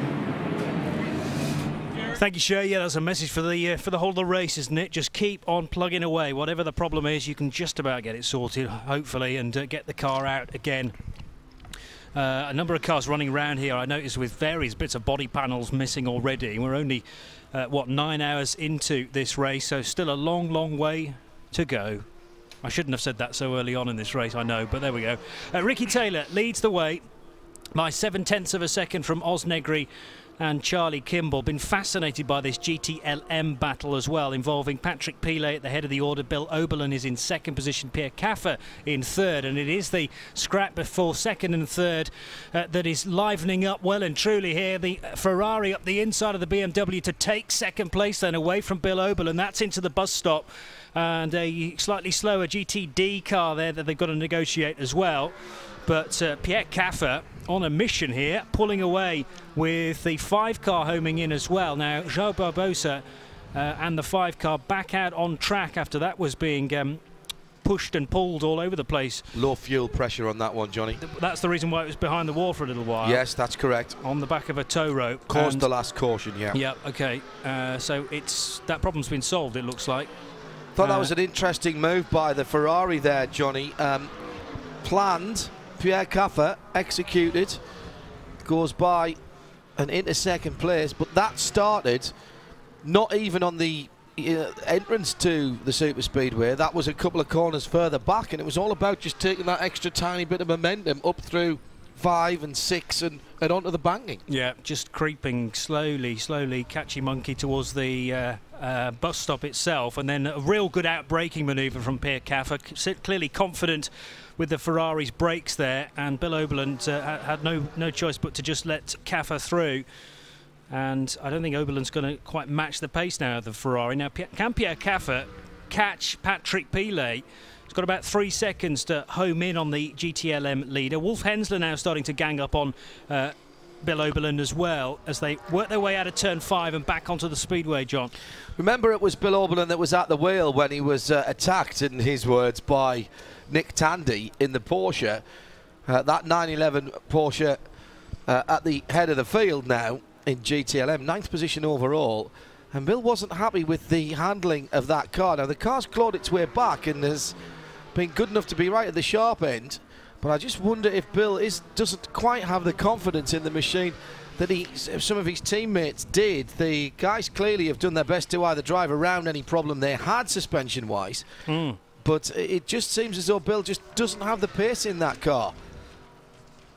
It was John Edwards, by the way, in the sister car that had that moment in the black 24 BMW. That's running again, and I couldn't quite work out from the camera angle we were being shown where that incident happened. Porsche overtaking Porsche. That's the works machine. Is it the class leader going around the outside of the WeatherTech car? So that was heading into turn 1. very, very close as well for those two cars up towards the second corner. And Pierre Caffer is ready to pounce, but he's now got a couple of cars to get by to be right with Patrick Pilet. Last time around, Caffer was able to lap, though, over a second quicker than Patrick Pilet. They are well and truly in the top 10, 9th and 10th in the overall standings, Pilet from Caffer. And GTD, headed by the Kiwi Shane van Gisbergen in number 22, ahead of Mike Skeen. 11 seconds the gap now in GTD. And Dion von Moltke rounds out the top 3 within the Daytona class for GTs. Car 48. So heading round turn 4, Ricky Taylor looking to complete lap 2.77. Stellar drive this from Ricky Taylor. Really, really impressive with still a young man. I thought he was really great earlier on when Sebastian Bourdais was leading, and he just started to apply pressure, Johnny, to the point where Seabass, who was doing a great job, just made a tiny mistake. Yeah, and then bang, he's through, and all of a sudden he's 4, he's 5, he's 6, he's 8, he's 10 seconds ahead. I know. I was surprised at the Bourdais mistake, but as you say, it was just that relentless pressure that Ricky Taylor was applying, ready to pounce just for the... I mean, that is split seconds, isn't it? With the fact that you just brake very slightly too late and then you ruin the run through the chicane there. So up to turn 4 goes the number 10 car. Oz Negri closing in the Ligier. That wonderful paint job, sort of a burgundy, but metallic burgundy 60 car. C3PO it's been nicknamed, I think, and the 60 car working its way now up onto turn 6, which is turn 1 of the banking, Paul. And the gap not closing on the last lap. There was about a 0.3 of a second advantage for Ricky Taylor, but he'll know he's there as they head down the back straight and towards the bus stop once more. Yes, I mean, we were talking earlier on about how hard do you actually push in these situations, and whether you do leave just a little bit of a gap, because even if you do get ahead, you pull away a little bit, it will come back down again as and when a safety car gets called again. But I think there's an opportunity here for Oz Negri to prove something here in the Michael Shank car, and just to prove that not only is the car the fastest thing out there, but it can go quickly and threaten the leaders, because following its start on pole position, it very quickly in the beginning of the race fell back down the order. I don't think it's led since then. No, has it hasn't. That's right. And yeah, maybe they are a team that has a good mix of driving standards. The car is, I think, the only one amongst certainly the leading prototypes that doesn't have a platinum driver in it. The best, as far as the FIA gradings is concerned, the best driver in it is AJ Allmendinger, who's the gold. The other 3 drivers are all silver graded drivers. So the fact that they're up there and pushing hard is testament to how well they know the car, how well they know the circuit, and how well they know this race. And as I say, I think there's a little bit more than just a matter of getting through and leading, but actually they just want to show what the car is capable of and show what they're capable of doing. There's a car off on the inside of turn 6, which we just saw briefly on the camera shot there, and I can now, having looked across there, see it parked. It's a 38, 6th in the PC category, Paul, and that is very bad news for James French, who is aboard it. This is the Performance Tech Motorsports PC car. And James trying to cycle through the system here, trying to get the car restarted. It's on the outside of turn 5, isn't it? And that's the section that runs from the infield up onto the banking once more. So he's safely off the racing line, but a local yellow covering that area at the moment. And the GTLM field filtering by, but still no movement from the 38 car. Yellow flags being frantically waved. Can't see that being an immediate need for a caution quite yet, but I think the key is going to be what we've seen in the earlier situations, Johnny, is if he can't get it started, they do need to move it somewhere else. Agreed. And that's going to be the crucial thing, is whether he can actually get it started again, because it can't be left there forever. Lights are still on this car. the guys in race control have been looking very carefully. There's local yellows are coming out, and we've gone full course caution. Yeah.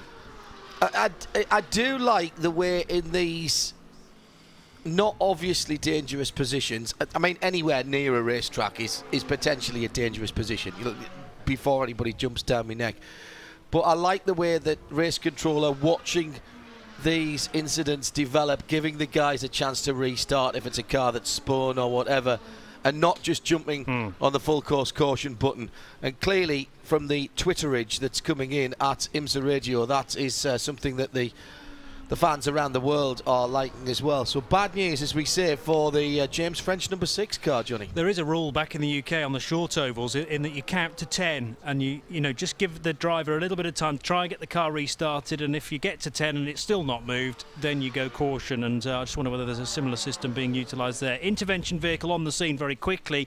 I know Shea Adam down in the pit lane, though, has a little bit of more information on that stranded car at turn 5. Well, before the 38 had its current incident, it was already headed back to the garage. It was on its way there, as a matter of fact. The team reporting that James had been hit 3 separate times, causing severe damage to the car. Maybe not showing so obviously on the bodywork, but underneath, James reporting that the car was just not driving well. So the team was already en route back to the garage, and then noticed that their car was not moving. So not good news for the Performance Tech team. Indeed not. And we only had 10 minutes and 55 seconds there of green flag running before we went into caution number 8 of this race. And John Edwards, the 24 car, with more dramas, stopped, what, in pit road? Or is this behind the wall? Yes, it is. And the team sort of, well, looking vacantly on, really. I think there is work being done just out of the camera viewpoint that we're being fed here, just to the right. But John Edwards sat in the car waiting patiently. Breathing heavily. He's not happy, is he? No. Sean Clary feeding us, Sean Belby, excuse me, feeding us this picture. Thank you, Sean, for being on duty overnight. Ray on the top. Looks like they're trying to restart the car. There's a big red flashing light in front of the driver. Immaculate in his white, mainly white overalls for Rahal Letterman Lanigan. Red straps, not pulled tight. He's just let them off a little bit. It is very constricting in a race car to have your straps pulled down all the time, particularly with a hands device. And you can see, even though he's been sitting there for a wee while, John Edwards, Johnny, that he's still breathing quite heavily, isn't he? Had a moment before this incident out on the track, and I just wonder whether the two problems are related, whether that car is just not running quite right, and that's what caused the spin onto the grass. Must have been on the infield section that happened, and the car rejoined, maybe did at least one more lap before it's come into pit road and is now back in the paddock area, being seen to in the garage itself. So whilst we watch and take in this 8th caution of the race, we're 9 hours and 14 minutes into this event, the 53rd running of the Rolex 24. It's IMSA Radio with myself, Johnny Palmer, John Hindhoff and Paul Truswell for this stint, and Ricky Taylor leads after 280 laps from Oz Negri, who was starting to close in on Ricky Taylor. Charlie Kimball is in 3rd position in the first of a couple of Chip Ganassi Rileys that are together on the screen. Charlie Kimball in the 0-1 and Kyle Larson in the 0-2, Paul. Yes, and of course the theory of this being a short yellow is that the pits will remain closed throughout, and therefore no pass by, no wave around. And it'll go green hopefully in short order. You're being blamed, Paul, by Patrick Lindsay for these recent full course cautions. Talk of a record distance, of course. Said everything else. I accept full responsibility for that. And yes, it is annoying because it interrupts the flow. But on the other hand, it does maintain the closeness of the race and the excitement during the race. See how we get on. Just for the sake of argument, I've currently counting 41 laps that we've had under caution, and if anybody's making notes, the first one was from lap 30 to lap 35, the second from lap 43 to 46, and these are inclusive yellow laps. Okay, so And then from 98 to 101, from 177 to 182, from 196 to 205, from 219 to 223, and from 268 to 272. This one started on lap 279, and they are currently, at least the leader has gone through now on his 200 and, finish the sentence for me, Johnny. 280th lap, yeah, 281 we're currently turning. I wonder if Shea and her radio mic can wander back to RLL and find out what's work is going on that John Edwards 24 car, because it's going up and down on its jacks within the garage in the area. I wonder if someone in the pits might be able to say at least what they're looking for or trying to fix, because it's such a shame that car been right up at the short end of GTLM, of which, by the way, the top 7 are still on the lead lap and separated by, well, not very much at all. Seeing as though Johnny's joined us and is in charge now, and I'm sort of just winding down before I go off, and I think it's Jeremy that comes in here next, or Graham Goodwin, I'm not sure. Responsible adult is running the schedule, of course. I'm not allowed to make any decisions like that, same as though I'm not allowed to make calendar decisions, very wisely, I think. And a number of people, though, saying, including La Filippone, yellows at the Rolex 24 generally feel handled well, but would code 60 be better for something like this? And a number of people saying, we had Bo Barfield in the studio on Wednesday for Midweek Motorsport, would it be something that they would look at? It's a good question, and in fairness, the guys at IMSA and in the race control area have always been one to look at doing things in a slightly different way. Dennis Paul is going for the green flagpole, so a little chance to talk about this. Yeah, just a quick sorry, comment. It's not Dennis there. Quick point on it is that the IMSA regulations specifically say that the purpose of the yellow is to create a gap in order for course workers to do the job, rather than slowing the cars down in order for the course workers to do the job. So it would take a change in the mentality rather than just a simple change in the rules, because obviously code 60 doesn't create a gap. No, just slows everybody down. They hold station. For those of you that don't know what we're talking about, the Creventic events, and in fact, actually, if you watch Formula 1, the virtual safety car is code 60 by another name. Everybody slows down, keeps station. At Le Mans, the slow zones are code 60 by another name, slightly different. The way that it's handled. It all came out of Dutch Supercars and Creventic a few years ago, and it's not perfect. It's being refined all the time, but good to see that other forms of racing are prepared to look slightly further afield. Lights are off on the Audi safety car, Johnny, so we're coming back to green. Yep, and the train currently working its way out of turn 2, Speedway turn 2, and down towards the bus stop, so very, very shortly we will go back to green after a relatively short yellow period, and Ricky Taylor will have the pressure on once again, because Brazilian Os Negri not too far away in the 60 car, being the Michael Shank Racing Ligier with its Honda engine. Charlie Kimball and Kyle Larson ready to pounce potentially on higher podium positions. She already got one of the Chip Ganassi Rileys in a provisional podium, I should say. The 0-1 car leading the 0-2. And they'd love to run back in the top 3, having had a great start to this race. The 90 car of Mike Rockenfeller in 5th position, and Scott Sharp going well for ESM, Tequila Patrón ESM, with their HPD. The 2 car not had a good race, but at least the sister car is in the top 6. Round they come then, and already the pace car is way off the track. So after caution number 8, we're about to go green. The flag is waved now from the starter's gantry, and over the line goes the number 10 car, Ricky Taylor, to resume the lead, and just 0.2 of a second between Ricky Taylor and Os Negri as they fire their way down towards the left-hander at turn 1, which gets tighter and tighter and tighter.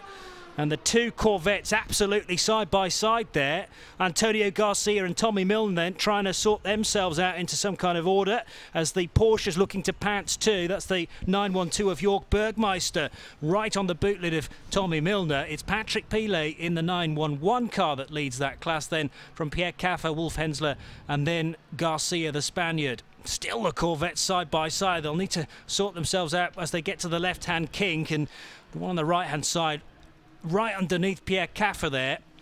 Always a busy start within GTLM after a restart. And Wolf Hensler with a battle on his hands to keep Pierre Caffer behind. I think he's got the spot though. So it's all changed. In fact, at the head of the order for GTLM, and Wolf Hensler has got ahead of two cars from third position to lead GTLM, and that is ninth position overall. So it's Hensler from Caffer. No, from Pilet, and then Caffer in third position, and then the two Chevrolet Corvettes. This is just going to rage on for the rest of this race, I feel. It has been brilliant. I remember a race at Mazda Raceway Laguna Seca in the middle of the ALMS years where we had, I think, 4 or 5 GT cars nose to tail for, at least a couple of stints of fuel. It would have been a 2-hour, maybe it was a 4-hour race actually, so it was probably the best part of 3 hours. And this is what this puts me in mind of, and there's traffic now, Johnny, as they come back towards us. Yeah, over the line then comes the GT battle, and it is Wolf Hensler who's got ahead.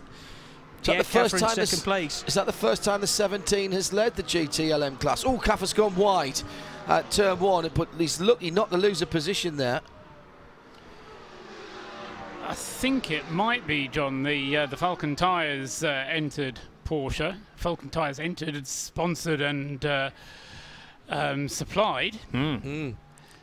Yeah, the only car in the field running on Falcon Tires, but it looks to be a good decision at the moment, leading the class from Pierre Caffer, and then there's a P2 car in the mix as well. Third position Patrick Pilet, then it's Milne for Corvette, Garcia for Corvette, Jörg Bergmeister is 6th, and 7th place Bill Oberlin, so he's dropped right to the back of the pack.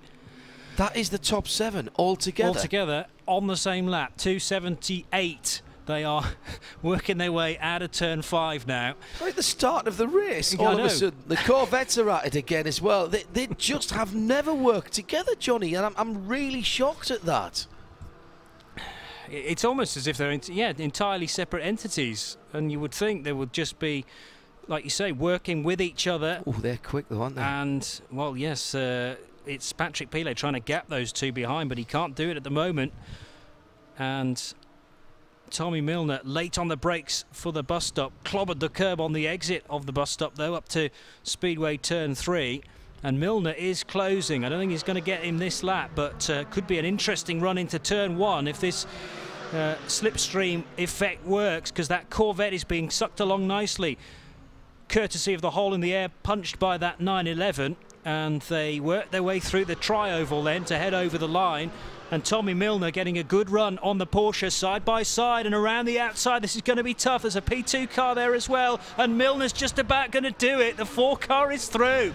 What a great move that was around the outside of turn number 1, helped a little bit by the slower prototype number 52. And that was Tom Kimber-Smith trying his best kind of to stay out of the way, but it was Milne using Tom Kimber-Smith as a pick.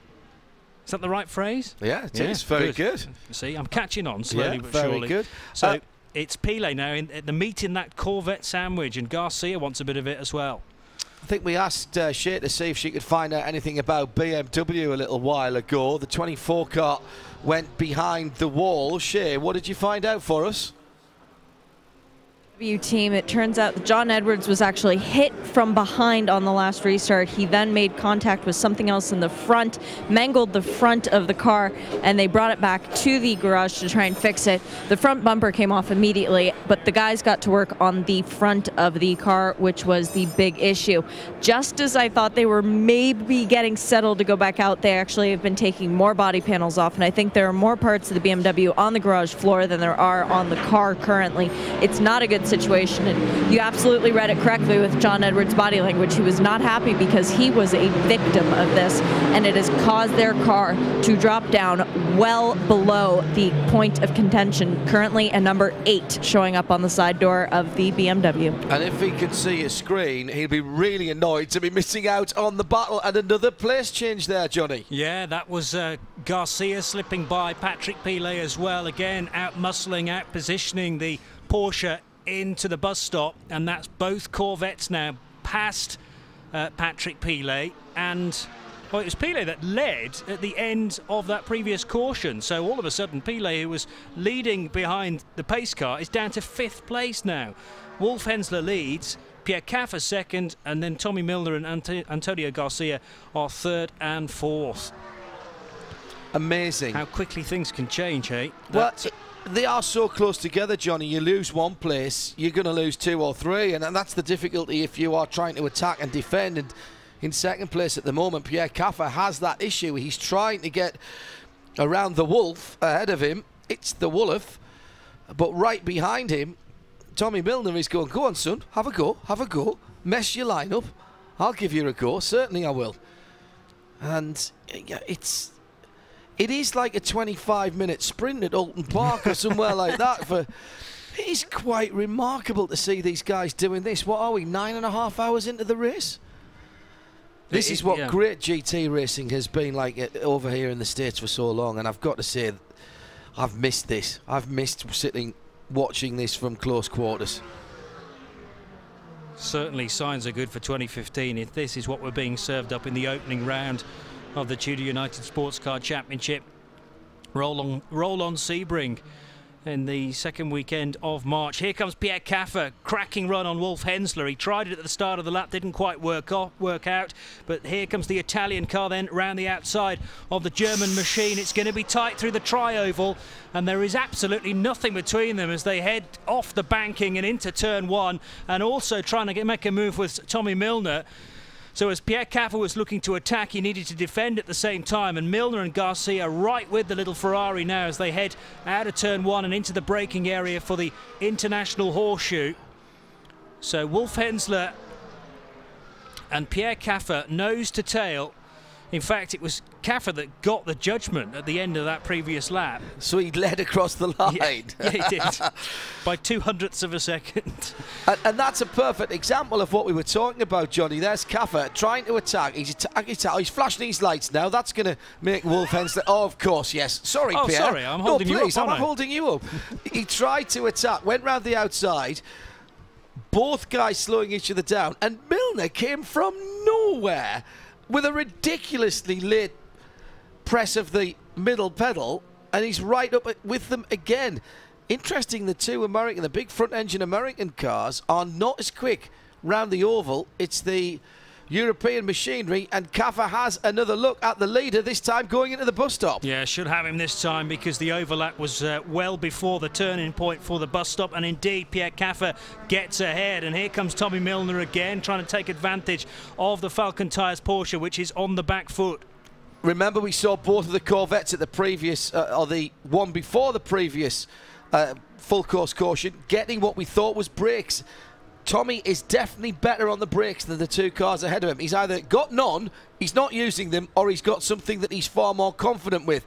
The Porsche having a look for the lead again, and we're going to have 3 contending it down into turn 1, and again it's Milner who looks down the inside, and behind him his teammate Antonio Garcia is right in the mix as well. And Patrick Pilet not too very far away either. What's that, 1.1 seconds the gap between Garcia and Pilet. So the Porsches are drifting very slightly. There's a back marker in that mix as well, which is still the 54 car from the PC class.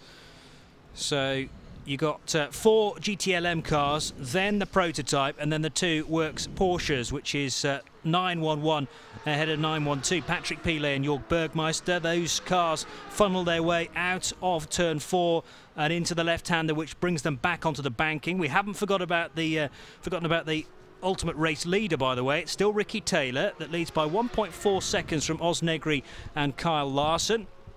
Charlie Kimball. So Larson actually ahead of Kimball now. The two Chip Ganassi Rileys have switched places. And that happened on the track, so Carl Larson finding a little more race pace after this latest restart. Mike Rockenfeller in the 90 car is in 5th position, 6th place for Scott Sharp, and Joel Barbosa in the recovering 5 Action Express Corvette DP is running in 7th position. Rubens Barrichello in the 7 car, currently 8th. And again, nearly side by side between Wolf Hensler and Tommy Milner, getting a good run through turn 4 and into the tri-oval. Can he get the overlap? Yeah, he's left the underneath part of the circuit clear there, but the Corvette did not have the ponies. I can't believe I'm saying that. The Corvette didn't have the horsepower to go down the inside. Hensler supremely confident of the power of the Porsche and its aerodynamic advantage, maybe through the faster parts of the circuit. Top 5 still together in GTLM. We're live on IMSA radio from the Daytona International Speedway. Johnny Palmer, myself, John Hindhaugh, and Paul Truswell. And joining us now is Travis Roffler, the Director of Marketing for Continental Tires. Well, you've come at the perfect time to watch some of the greatest GT racing that we've seen, and we're 9.5 hours in. Gotta love this sport. You gotta love it. This is the best race. I love the Rolex 24. This day is spectacular. The weather couldn't be better. Temperatures are fantastic, and these cars are really performing. Just got a tweet in at IMSA Radio. Alan Prosser pointing out earlier on we saw a Porsche lose 3 car lengths in the slipstream. So this cooler air, the Porsches are certainly liking them as the work go. Oh, now John Edwards has got out of the 24 IHG Rewards Club's BMW that had that incident earlier on. Antonio Garcia and Wolf Hensler are still at it through the bus stop. Travis Roffler from Continental Tire here. We started the main portion of our racing week off with the Continental Tire Sports Car Challenge yesterday. I've got to say we had a massive international and American audience for that here on IMSA Radio and with the streaming video. And whoever you've got to write your script, man, they're doing it. Give them a race. Give them a pay rise right now. What a start to the season. It is phenomenal. The Continental Tire Sports Car Challenge continues to be some of the best road racing we've got here in the U.S. for sure. Car counts were phenomenal. Racing was spectacular. Makes, year, models all over. Fantastic racing. Double win for Porsche in the GS and in the ST. Those two categories actually sit pretty well together, don't they? Yeah, it really works well. I think it's a real fan enthusiast category. The GS and the STs, they both look like real street cars, so it's really, consumers understand it. They see their car out there that they drive on the street every day, and they watch what these people, these phenomenal drivers from all over the world, are capable of producing. The handling performance of these cars, of course, on our tires with this series, and it just continues to grow year after year.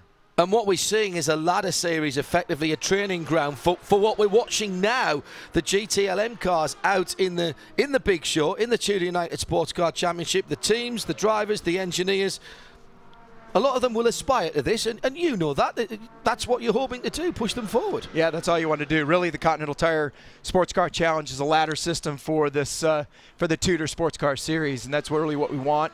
Get the drivers to learn what they're doing in our series, in the Continental Tire Series, and then ultimately graduate up to the TUDOR Series and become the professional drivers that we're watching out here perform for 24 hours today. It's a considerable investment and commitment from any major sponsor, never mind the fact that you provide the tyres as well. And clearly there's a financial imperative on both ways. You're doing some business there, but it is still a big investment to activate it. How much do you actually learn from racing? We hear people talking about 150-mile-an-hour laboratories all the time. Is that still true, Travis? Yeah, absolutely. We have, it's a big collaborative effort between what we do out here on a track, what we learn, construction, compound, how we make these tires react. We really learn a lot of stuff from it, and compounding development for what we take to the street. There is definitely a correlation to what we do out here, what we learn under these conditions. And clearly, if we could make a tire that can perform under these conditions, building a tire for your Toyota or for your Mercedes on the street, not a big deal.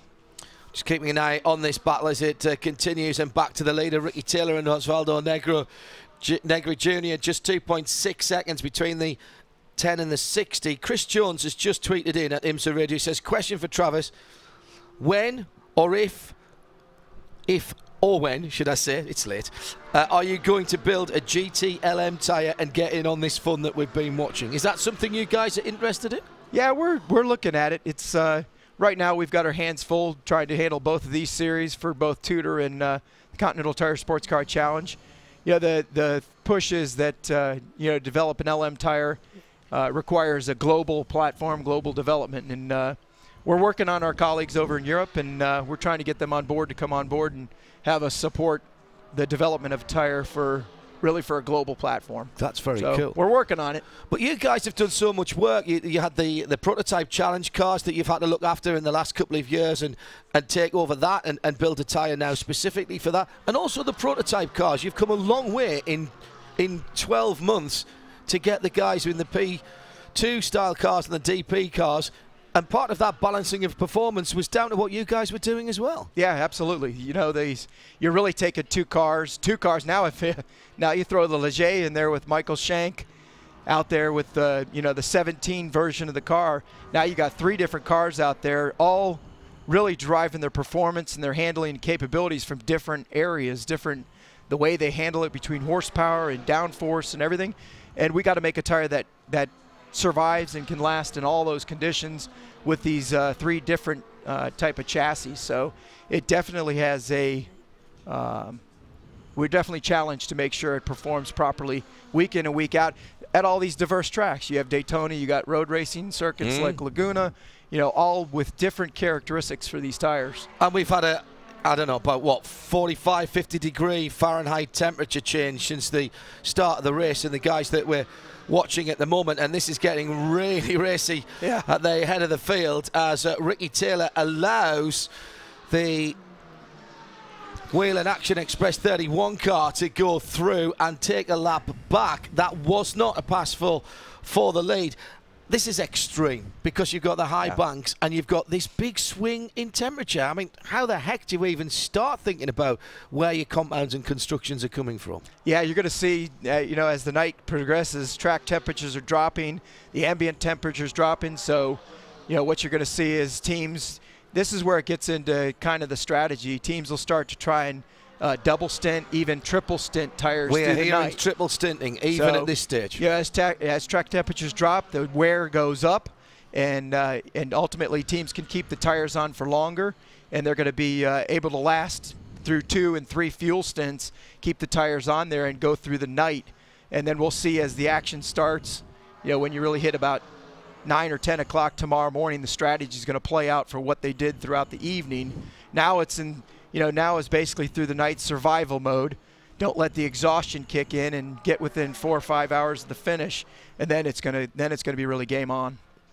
Ricky Taylor now from Kyle Larson in second place, 10 from the 2, and Osvaldo Negro Jr. has dropped down to 3rd position in the Michael Shank racing car, and that gap is coming down at the head of the field, down to 1.2 seconds. Typically, how many tyres would you bring to service a 24-hour race? This is the biggest commitment that you've got. Oh yeah, we bring in around 10,000 tires. So we'll bring 10,000 tires to this event, usually around 6,500 dries and about 3,500 wets. You never know. This race has been under wet for the entire race before, about 21, 22 hours. It's been under rain, and as of today, knock on wood, looks like we'll not experience any wet weather. So and where are those tires actually put together, Travis? Those are they're constructed in our plant in Plymouth, Indiana. Okay. And we transport them here in 17 different trailers.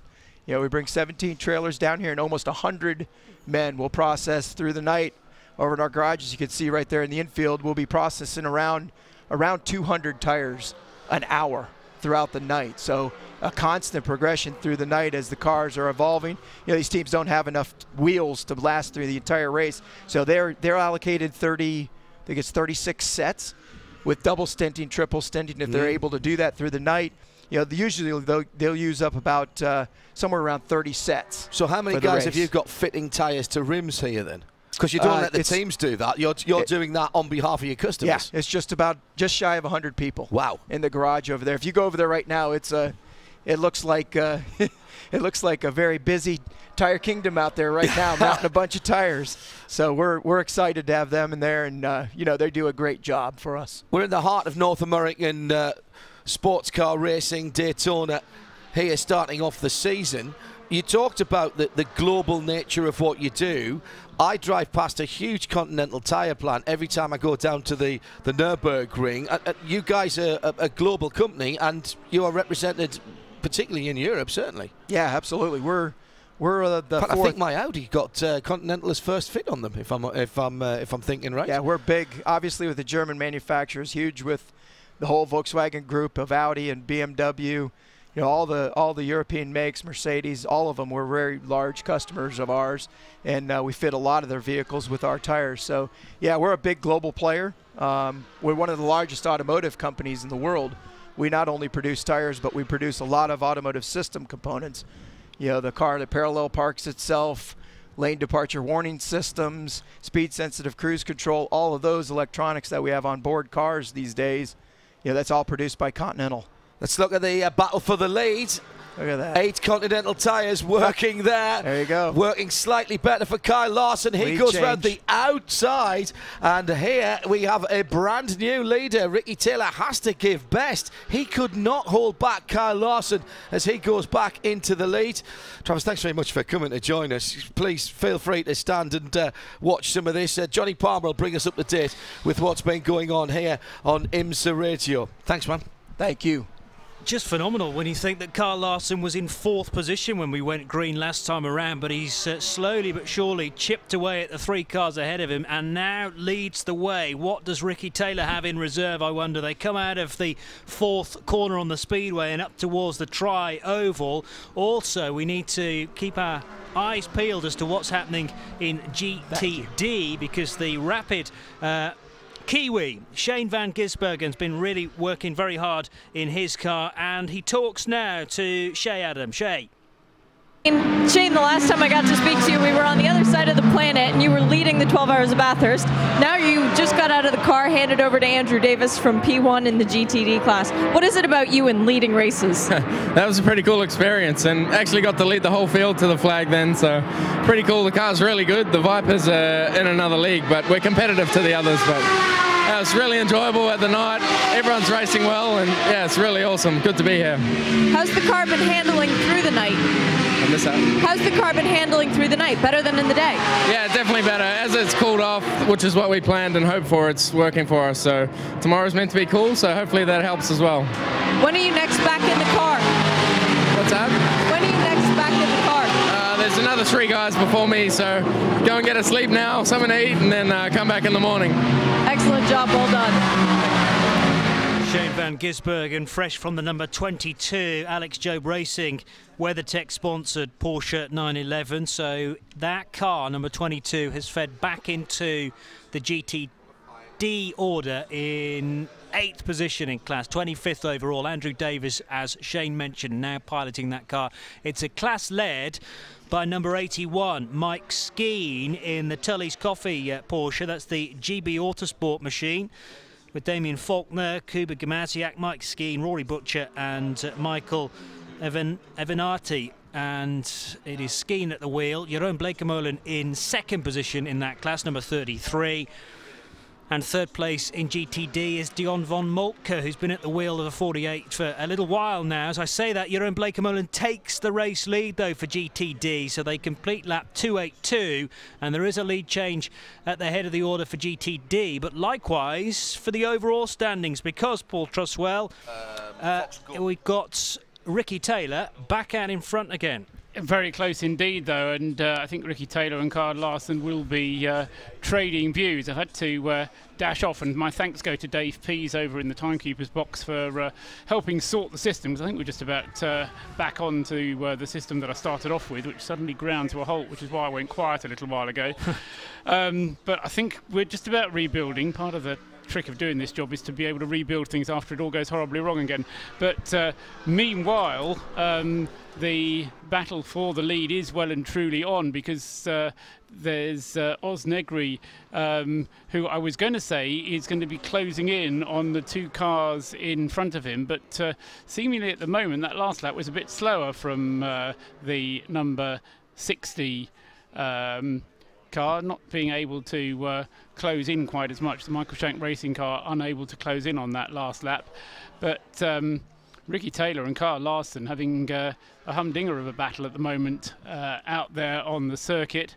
And when you consider that they've been at it for getting on for 10 hours as the race duration, as into the pits comes the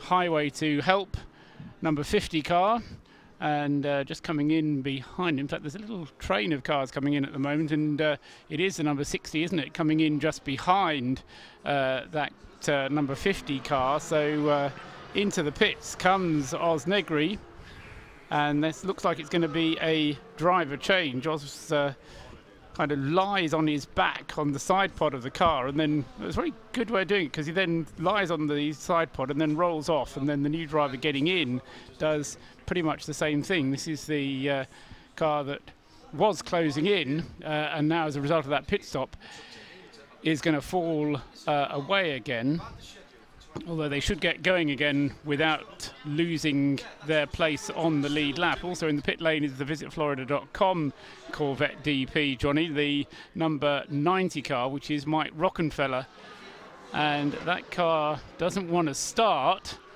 the number 90 car. This is the car that's in 6th place and is no longer on the lead lap. He's lost his position on the lead lap, and not clear quite why that car isn't getting going again. Looks like a electrical reset of some sort again. Headlights flashing, and yeah, the team trying to frantically get that car restarted. The door is still open. By the way, also seen a pit stop for the PC class leader. That's Colin Braun, who's brought the 54 car down pit road. So the 54 car has quite an advantage over Tom Kimber-Smith in car 52, and it was Tom Kimber-Smith who was caught up right in the middle of the GTLM battle. Brown, thank you. Thank you, Jeremy Shaw. Why not introduce Jeremy Shaw? How are you, Jeremy? I'm great. This is a fascinating motor race that is not even close to halfway through. No, yet. It's not. No, we're not even on 10 hours yet. Oh, look, here's the guy. Here's the 01 car on pit lane. We've got two of the leading 3 on pit lane right now, haven't we? Yes, Charlie Kimball coming in, Ricky Taylor, former race leader, coming in. So we had Carl Larson out in front for a lap or two, and that was the two of them battling out on the racetrack. But this time the positions have changed purely because Ricky Taylor's brought the 10 in on lap 298. So Kyle Larson in the 02 Chip Ganassi Riley takes the race lead now on lap 299, and the sister car has had a stop. It works its way out of pit road. Plenty of cars actually stopping. We've mentioned Kimball, we've mentioned Mike Rockenfeller, who has now left its pit box, but heavily delayed. Yeah, just a few moments ago he left the pit lane, so that car he lost, I think, just 1 lap.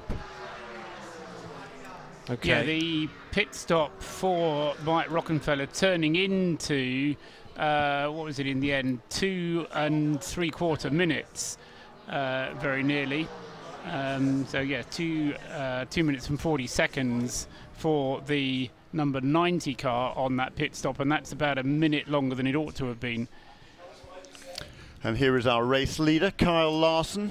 So once again, all the leaders trust us pitting within a lap of each other. Yes, and these are 27 or 28 lap stints under green conditions, which is taking them round about 45 to 50 minutes. So once these stops shake out, we should still see Jordan Taylor in front. The man to gain a bit of ground, although still owes us a stop, will be Scott Sharp in the number 1 Tequila Patrón ESM car. So that's slowly working its way to the pointy end. Hasn't that car been trucking along nicely? I was just watching it a little while ago, and it's picking up the pace quite nicely. And And it was Ryder Yellow set the fastest time in that car not that long ago. He only took 20 odd laps ago, so an hour or so ago. Scott Sharp at the wheel of it right now, and it's you know, after a sort of steady start, it's hanging in there, you know, right where it should be, isn't it? And it's the only P2 car in the top group. Well, the 60 car's been there, and has obviously come in for a stop as well, so that's now fallen to 5th position, but that was troubling the race lead, wasn't it? No, absolutely. In the last hour or so. But I think we mentioned, having started from pole position and leading very briefly, although it lost the lead quite early on that first lap, it hasn't led since then, the 60 car. No. Is this the first time that car number 1, is it going to lead this next lap? It's not going to lead, I don't think. Has it led before? The number 1 car, no, it hasn't led. No. That's pretty impressive. We've had an incredible number of different chassis and engine combinations actually leading this motor race, haven't we? Well, the beauty of the entry list has encouraged that, but the way that the pit stops pan out as well means that it happens as the race progresses. I'll tell you what, something else who's impressed me just lately, just watching on the scoring, is Phil Keane driving the number 31 Whelen Engineering Team Fox car. That's the second of the Action Express cars, car number 31. Lengthy delays earlier in the race, and I think Phil Keane has just handed that car over to Max Papis. But Phil Keane, he's a British GT Championship candidate. He won, didn't he, one of the Whelen Sunoco prizes, and the prize for that was an opportunity to race here in the Daytona 24 Hours, and he's done a really impressive job. He has set the fastest times in that car, and he was actually absolutely matching times with the overall race leaders over the final half an hour or so. Very, very underrated driver in my view. I mean, he had his opportunities to race in single-seaters, Johnny. You'll have seen him probably racing in single-seaters. And then, like a lot of drivers do, turn his attention to cars with roofs, but extremely quick in those as well. Very quick in GT cars, but this is his first foray into a prototype, and he's taken to it like a duck to water. Yeah. Here is the number 1 car on pit lane. Then Scott Sharp, he takes his 1 lap in the lead and brings that car in for what looks like scheduled service. Don't think did they change tyres, Paul? Did you see it? I didn't see. I'm I afraid. didn't either. I don't think they did. I think the view is that in the cooler nighttime conditions, you're better off leaving it on the tyres that are warm already, as you were saying in your discussions with the drivers out there. Yeah, particularly the P2 cars. Certainly, they can do 2 or even 3 stints at night on a single set of tyres. 300 laps in the books, and it's Sunday morning. Oh yes. We're 3 minutes and 40 seconds into a brand new day, so not quite a half distance yet, because we haven't reached the 10-hour mark, but still motoring on. Ooh, the blue yikes. flag being waved. Yes, that's the 60 car and one of the probably the 19 Porsche. Yeah, 19 Porsche almost coming to blows at turn 1.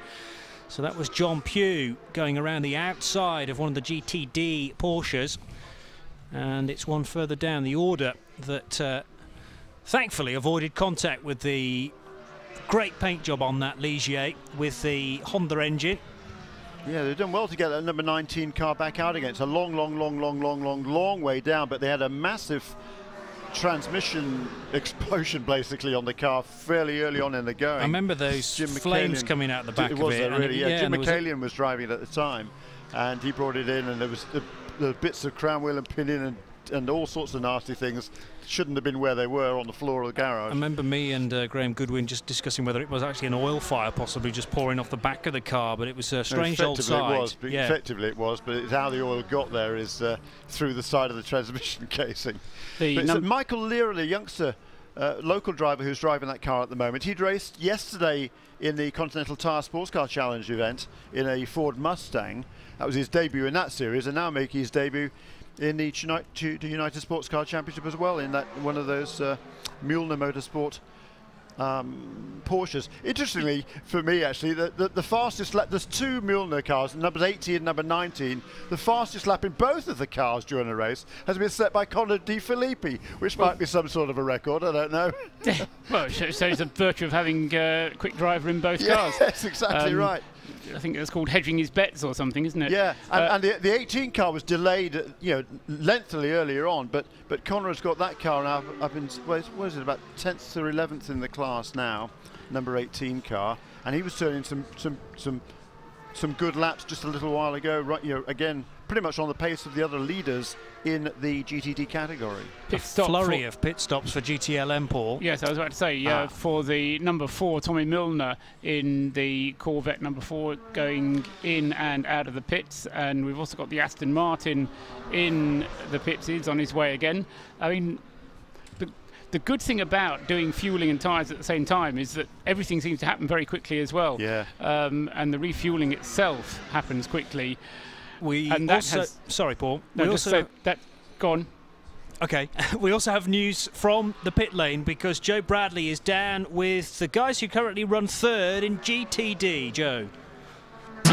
Yes, I am, and good morning, good Sunday morning to everyone up there. Absolutely. And yeah, the story is down here that Dion von Moltke is insisting he's not getting out the car, and has been. However, they've given him an ultimatum, and René Rast is now standing poised on the pit wall. The team are ready and awaiting the arrival of the car to give it a full service. This is the car, as you said, Johnny, 3rd in the GTD class, and so from your position, from your perch on high, you'll be able to see when the car arrives. I'm stuck at the back of the garage in a sea of people. I wouldn't say it's chaos, it's more organised chaos, and that's up and down the pit lane. So we await the arrival of the 48 Audi R8. Okay, and they will put René Rast into the Paul Miller Racing R8 LMS, which will be fun to watch. René clambering on board that car, I think for his 2nd stint in the race so far. The 2 GTLM leaders just left pit lane, separated by, I don't know, just a few seconds. The number 3 car ahead of the number 911, as indeed the number 48 car does come onto pit lane right now, so it's making its way towards you, Joe. Yep, and Joe said he was at the back of the garage. I'm not sure how much of a view he'll have of much, the stop, probably. but René Rast very eager to get in. What can you see, Joe? I can see pretty much everything. So as soon as the team have moved over the wall, I can move a little bit forward, and I can see Dion getting out of the car. René Rast already in the seat. Always feel it's strange to be refueling with the engine running, and tyres being changed, new Continental rubber going on. The tyres that have come off look absolutely beautiful, nice even wear across the tread, and you can hear the car fire up in the background. Fueling done, and that's it, underway. We'll get a word with Dion when he gets his helmet off. He's just looking at some data there over his engineer's shoulder. I'll give you a shout when I've got him, and he's had a little drink of water to pull himself round, but he's out of the car and looking good. I have to say, Joe, that René Rast really was one of the stars of the Spa 24-hour race last year. First time I'd been to that particular event, and he did more than his fair share of the driving, and really won the race for Audi in that particular event, and we'll see how he gets on. Meanwhile, good news for a BMW, Jeremy, that's just coming back from having been in the garage area, number 24. Yeah, and an hour or so ago, maybe a couple more than that, a couple of hours ago, that car got itself back onto the lead lap in GTLM after an earlier delay of a shock. They had a shock absorber problem on the rear of the car. They fixed that, and they made their 2 laps back up again. But then, of course, John Edwards, as we heard from a little while ago, had some sort of an issue, didn't he? Was he punted off or something? Yes, he was. That's right. Yes, had one of the restarts. Rear wheel damage, I think. Yeah, I think it was the same time as they had a problem with the number 38 car, but I don't think those were two related, because I noticed John was already stopped for a couple of laps before that 38 car had its incident. All sorts of other cars on pit lane. Yes, there are. We'll mention those in just a tick. Straight back to Joe Bradley, though, who has Dion von Moltke now. Dion, thanks for talking to us even before you've spoken to your engineer. I'm sure he's keen to talk to you. There's a story been coming out of your pit that you wouldn't get out of that car. Is that true? I said I was going to do all night if they'd allow me to, but apparently there's some rules that don't allow you to do that, unfortunately. But, you know, when the car is working really well, the team's set up the car beautifully. Continental Tires are working well on our Audi R8 right now, so as a driver, you don't want to get out of that. When you're in the battle for a lead, you want to keep in the car. But we just handed it over to René Rast, and, you know, who better to hand it over to right now? Are you guys where you thought you would be at this stage? You know, we're on the lead lap. That's where we wanted to be. That's where we needed to be. But, you know, still a long way to go. We just try to keep focused on staying out of trouble. It's quite difficult to do that right now, but that's the key. Talking of key, what's the key of keeping your focus? I mean, here we are, it's just turned midnight. We're not even at half distance. So how do you stop yourself being carried away? You know, it's continually kind of monitoring your brain chatter, your mind chatter, and telling yourself it's just one corner at a time, one corner at a time. You do have to, we're driving flat out, but in traffic and situations with battling with cars, you have to say, hey, long race still to go. I don't like what this guy's doing. Let me just take one off the ego and take a little step back. But that's hard for us to do. We're competitors. Yeah, you're a racing driver, aren't you? You tend not to think, don't you? No. Thinking's bad for us. Yeah. I'll leave you to talk to your engineer. Thanks very much for talking to us there. Interesting is what did the Sky cycling coach call it? Was it the inner monkey or something? I can't remember, but yeah, something like you're in a monkey that you shouldn't listen to, and that's I think what we were referring to there, wasn't it? Keeps telling you to drive and to keep staying on board that car. Yeah, well, I mean, you know, that's kind of human nature to want to continue in a really close fight. But as Dion says, there is no better person to hand over than René Rast after some awesome seasons in the Porsche Super Cup, and he's taken to long-distance GT running very naturally indeed. As Paul says, a great Spa 24 Hours last year, and he's now on board the number 48 Paul Miller Racing Audi R8, which is slotted into 6th position in class behind Al Carter. Yeah, both of the Vipers were onto pit lane simultaneously just a few moments ago, and this fantastic GTLM battle continues down there. Last time around, the top three were separated by, well, not even a tenth of a second. This time they're hugely spread out. There's a bit over a second between the three of them. It's now the change there again. Pierre Caffer into the lead in GTLM, car number 62, the Ferrari, just ahead of the two Corvettes. Ryan Briscoe running ahead of Simon Pagenaud. Maybe just a hint of a problem for Andrew Davis, where they had a moment at turn 1 in the number 22 WeatherTech Porsche, or if that is an issue with the car. But it looked a little bit slow coming out of turn 2 and down to, turn 1 and down to 2, and lost a couple of spots there. So Andrew Davis fighting the car after the great stint a short time ago from Shane van Gisbergen, and led the class, of course. That was impressive, wasn't it? Meanwhile, John Bennett still at the head of the order for PC. He has Tom Kimber-Smith something like 2 laps behind now, so the 54 car safely in the lead, 16th overall of the prototype challenge class. And it's Kyle Larson out front, 4.3 seconds ahead of Jordan Taylor in the 10. Scott Pruitt now on board the 01. That car third, Scott Sharp in 4th position in the number 1 Tequila Patrón ESM machine, and John Pugh, who has had a pit stop quite recently, running in 5th position in the 60. Yeah, and in GTD, gosh, that just shuffles all the time, doesn't it, with pit stops. Anthony Lazzaro led the class in car number 63, and then he came into pit lane. Then his teammate Marcos Gomez led in the 64 car. That has just come onto pit lane as well. So that cycles Spencer Pumpelly into the lead in car number 73. That's the Park Place Motorsports Porsche that is the latest leader in that class. I think in the last 5 or 6 laps we've had 5 or 6 different leaders in that class. We're laughing, but that's kind of yeah, that's kind of in the theme of this race. I'm not kidding. It really is. It's amazing, isn't it? There's been no let-up, particularly within GTLM. That class, by the way, headed by Pierre Caffer, but only by 1.2 seconds. over Ryan Briscoe and Simon Pagenaud in the 2 Chevy Corvettes, and it's very tight indeed down to the turn 4. Ooh. And that is second placed prototype car Jordan Taylor trying to slot his way between Ryan Briscoe and Pierre Caffer, who are having their own intense battle. I think it was the 63 I think it was no, a you're GTD right. Ferrari. You're right, because Pierre Caffer's just a little bit further up the road. So it was the Corvette of Ryan Briscoe trying to put a lap on one of the slower Ferraris.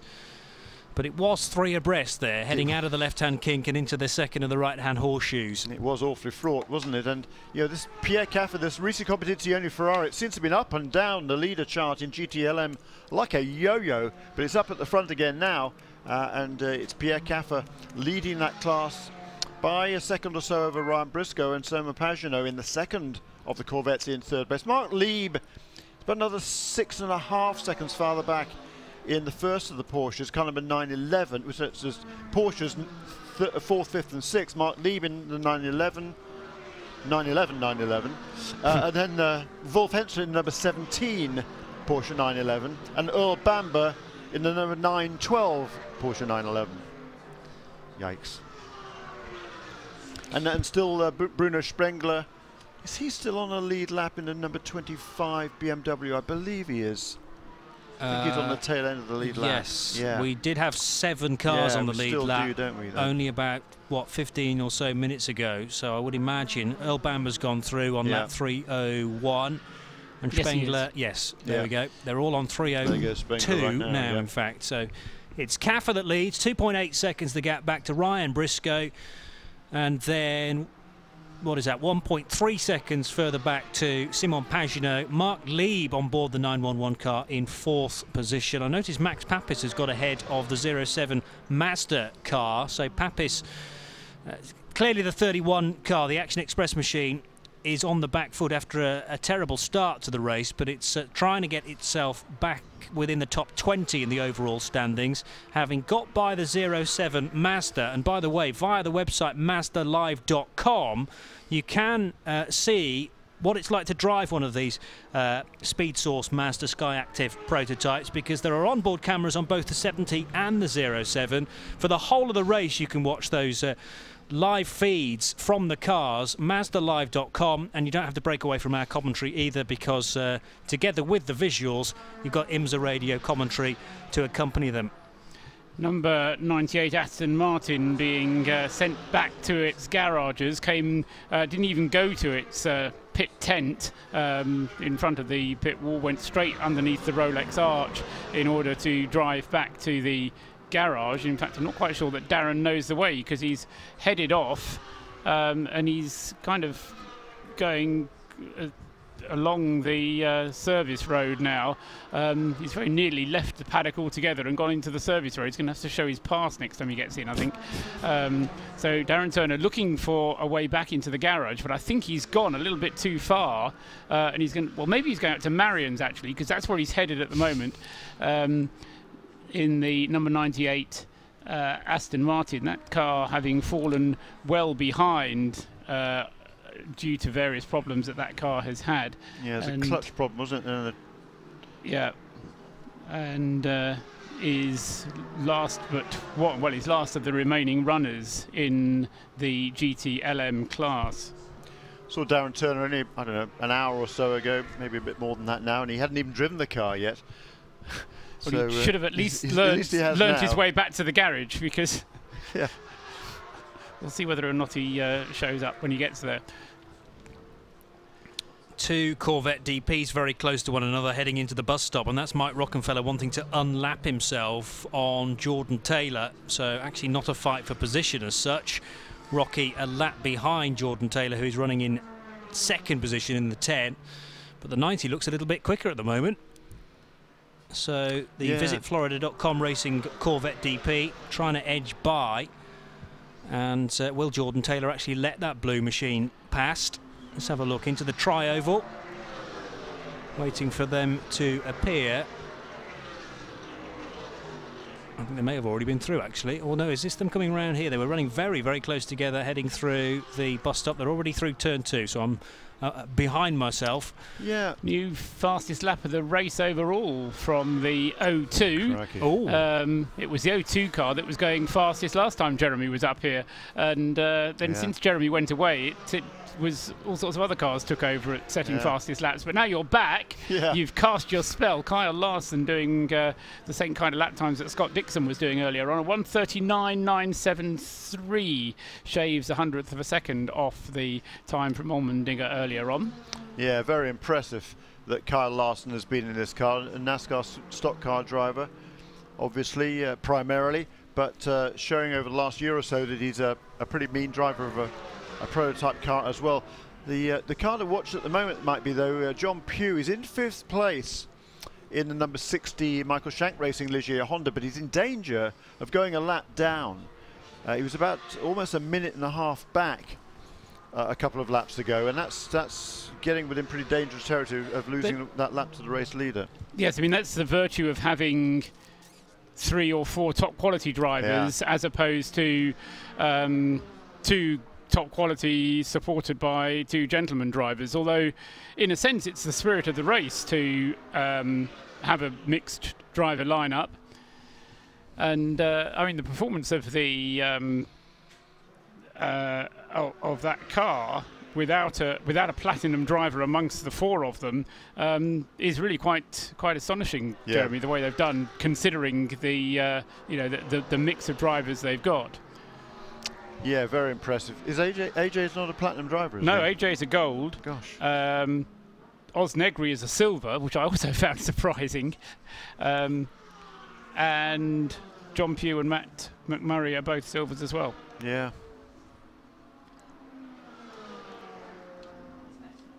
Yeah, Ozzy turned 50 on his last birthday. When you reach 50, does that bump you down? Yeah, it pushes you down one grade from whatever you should be at. Yeah, and I think if you're over 60, you go down to being a bronze. 2 grades, 2 grades, yeah, right.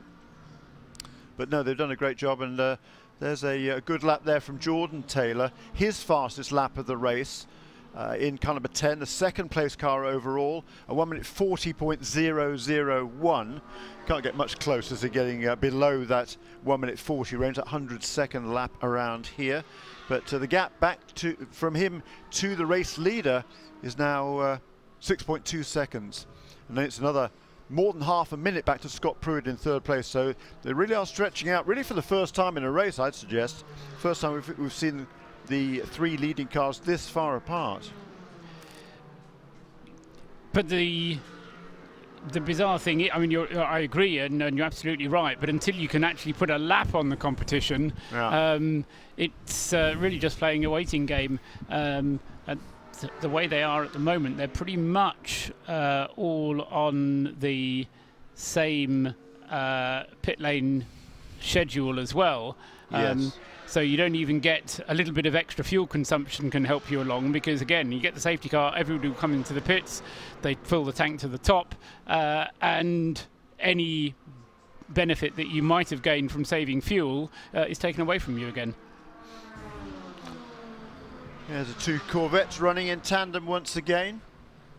Ryan Briscoe ahead, just ahead of Simon Pagenaud, and meanwhile Pierre Caffer has pulled out to a 3-second lead or so ahead of these 2.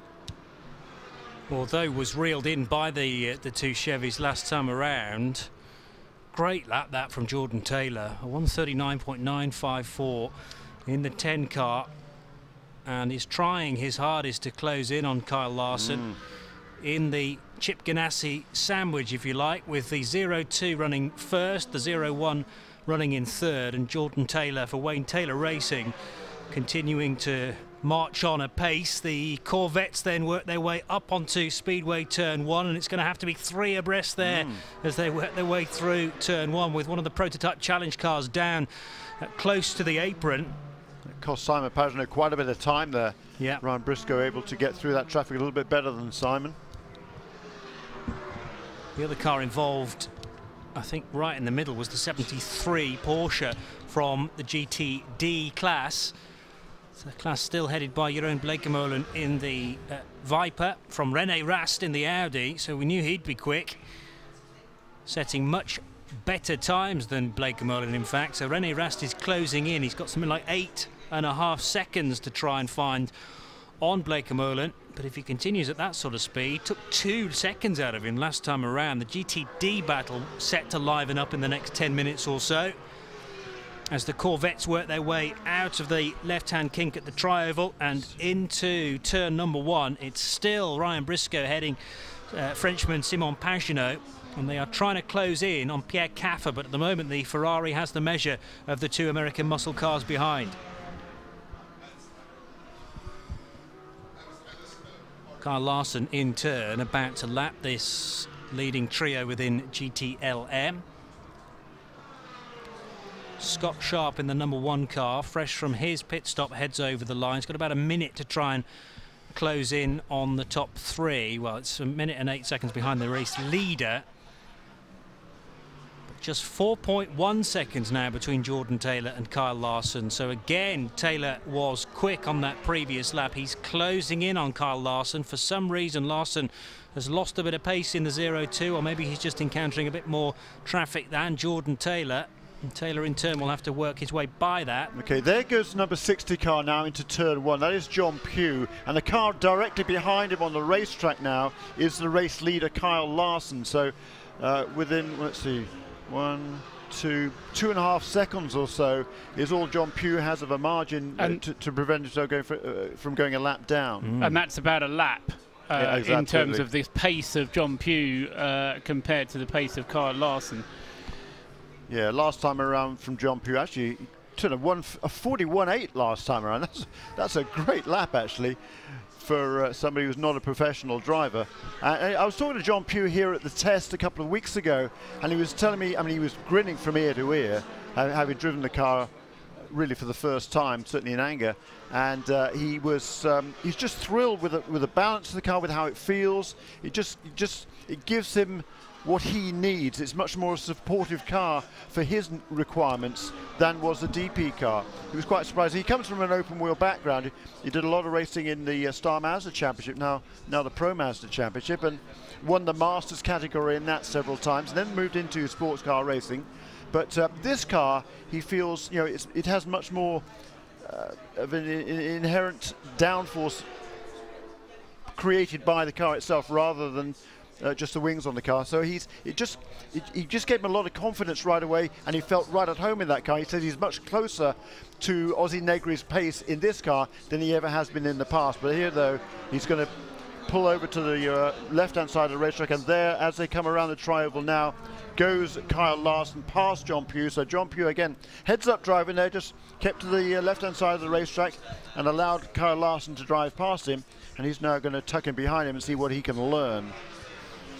And of course, whilst we talk about falling off the lead lap, it's not the end of the world for John Pugh, and if he can at least maintain position not too far behind, then he will get the benefit, as and when safety cars come out, of in all likelihood being able to get back onto the lead lap when and if that happens. Yeah, at least at some stage there's going to be hopefully a few more opportunities for him to do so. But now's a pretty good test for John Pugh, because you know he'll be disappointed to have gone a lap down, but at the same time he's got to really focus himself, make sure he doesn't do anything silly, just do the best he can, try and learn from Kyle Larson, try and figure out exactly where he can improve his times a little bit. But like I say, last time around it was a 42.8, the previous lap was a 41.8. I would hazard a guess to say that was his best lap in the car so far during this race. And I have to take my hat off to him and say he's done a fine job. So that just leaves 4 cars on the lead lap at the moment. Both the Chip Ganassi Riley Ford EcoBoost cars in first and third places. The Wayne Taylor Racing Konica Minolta sponsored Corvette DP Jordan Taylor at the wheel in second place, and Scott Sharp with the kind of getting better as the race goes on Honda HPD, and another team that seems to be successful with just 3 drivers, Scott Sharp, Ryan Diel and David Heinemeier Hansen, who drove a good long stint earlier on in the race and certainly served a good account for himself, the Dane. He certainly did, didn't he? I think for a while he was driving the car, that was the fastest that car had gone in a race, I think. Yeah. So, yeah, no, it was a fine job. And, you know, David Heinemeier Hansen, we talked about him several times over this week. I mean, he only started racing, what, 4 or 5 years ago. So his progress has been quite remarkable for somebody who came into the sport quite late. And he last year won the World Endurance Championship in the GTE category, didn't he? So he's versatile as well. I mean, that was in an Aston Martin GTE car, and here he is back in a prototype car again. But whilst, I mean, you're right, Jeremy, in that he's versatile because these are different types of cars, but what is common to both types of racing is this ability to just go out there and put in solid, consistent lap after lap after lap, and really just keep your concentration up, because you know, it is tiring, and it does take it out of you to be driving these kind of cars flat out, whether it's a prototype or a GT car, and I think part of the skill that David brings to it is his ability just to be able to maintain his focus. Great pace being shown here by Pierre Caffer at the head of the GTLM field. He has well and truly zipped up the road from the 2 Chevy Corvettes that are not really working together. They're running around and around entirely together. They've had more or less identical races, the 2 Chevy Corvettes. It's Ryan Briscoe and Simon Pagenaud that are separated by just 1/10 of a second at the start of this lap, but I think they are being reeled in by Mark Lieb now in 4th position in the 911 911. So Caffer increasing the gap from first back to second, and those 2 Chevy Corvettes in 2nd and 3rd being reeled in by the German car. Yeah. Wolf Hensler is also on a similar pace to Mark Lee, but there's something like 7 seconds between the 2 Porsches. Still have, though, the top 7 in GTLM on the same lap. And covered by little more than half a minute too, which is pretty impressive. Yes, I mean, that was going to be my point, was that whereas in the prototype category you get the feeling that if you leave it long enough then the gaps will build up, whereas in the GT category there's no point in leaving it any longer because the gaps are just going to stay the same. Yeah, it's certainly interesting to me that Simon Pagenaud, he'd lost a little bit of ground 4 or 5 laps ago to his teammate Ryan Briscoe, but he's made that up again and is now chasing hard after Ryan Briscoe. That Pierre Caffer brings the class leading car onto pit lane. So Risi Competizione, is that roundabout on schedule? Might have explained why that Ferrari was going so quickly. Actually, it's just standing there and not doing anything to it at the moment.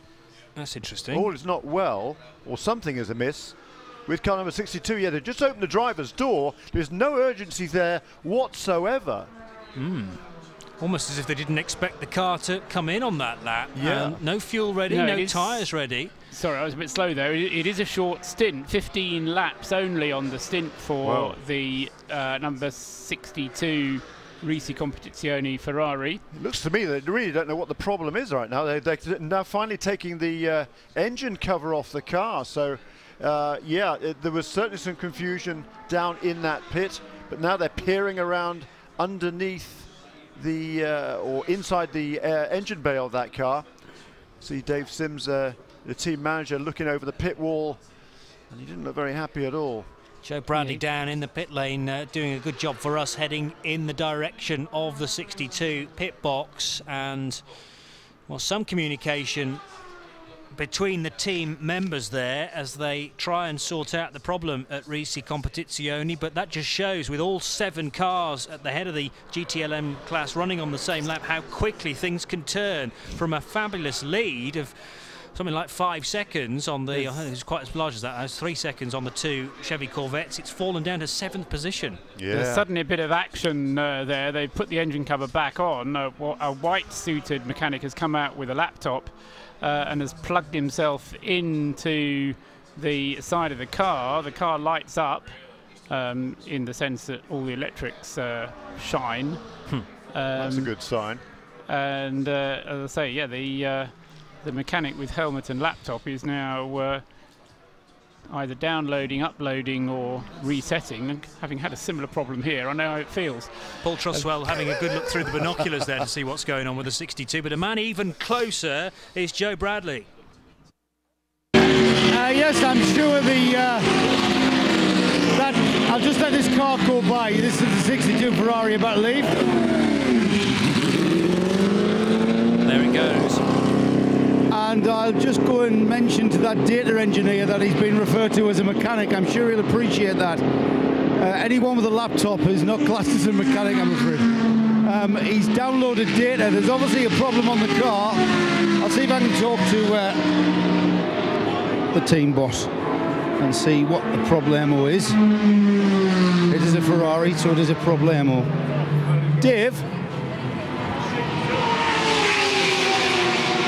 what's the problem? Because we saw your data guy just download something. Is that he's trying to find something? Just lost his power. Lost power. Lost power. So your data guy has downloaded. Sounds like possibly an engine problem.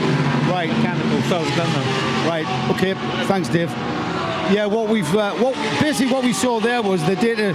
The data will have been downloaded. They're going to pore over that and see where the problem is. I mean, basically, it's an engine issue, isn't it? When I say see where the problem is, I mean whether it's a spark plug or a plug lead or a coil pack, and I can see an ECU being waved around. They've just opened a box and a brand new ECU has been brought out, so it could be an engine management unit that the data has told them. So, like you guys said, it's still all just nuts and bolts and things, bits of chunks of metal going up and down, isn't it? Well, just saying it's an engine problem, you know, it could be all sorts of problems. You know, it's a whole magnitude of issues, and that's the initial problem is kind of diagnosing the issue, and hopefully the laptop will do that. If it's the ECU, that's the brains of the car, isn't it? Effectively. I mean, I'm put in mind of the problem that the number 5 Action Express Corvette had, because what happened was a connector came off to the fuel pump, so the fuel pump got no electricity, so it didn't pump fuel. Now, the problem was not plugging it back in again. That was easy to do. The problem is finding out why the thing fell apart in the first place or became disconnected in the first place. And of course, that's where you know, the wisdom of these things is. You've got to not only find a fix, but you've got to find a way of stopping the problem from happening again. And the car actually sat in pit lane for very nearly 3.5 minutes down there, which obviously has lost it position on the lead lap, and might even end up losing 2 laps at that rate. Can I just mention René Rast, who has been whittling down the lead at the head of GTD. 3.6 seconds now, the gap. It was 8.5 seconds at the start of the stint, but that Audi R8 is closing in on Jeroen Bleekemolen, and we're about to have a stellar battle at the head of GTD, Jeremy. Yeah, indeed, and those Vipers certainly were just briefly, 2 things to talk about. The number 81 Tully's Coffee GB Motorsport Porsche just pulled off on the infield. I think that's the International Horseshoe. Yes. And the number 62 Ricci Competizione Ferrari is back onto pit lane. And once again, no real urgency down there. So time ticking away and a lot of smoke pouring out of the front of the Porsche. The 81, yeah. The poor little Porsche. It looks rather badly treated from that angle, because on the feed that we're getting, there's a ding to the rear left, and it's missing the rear splitter as well. One or two, the left-hand side light cluster's gone, and possibly a rear window as well. So showing the signs of being 10.5 hours into a 24-hour race, and there's a lot of smoke pouring out the front, as you say. And signs that, I mean, Joe will be able to tell us, but signs that Ferrari is going to get pushed back to the garage, I think. Or, I don't know, maybe not. They're still trying to reset it, but there's no one frantically running around. There's no one there with a plan somehow.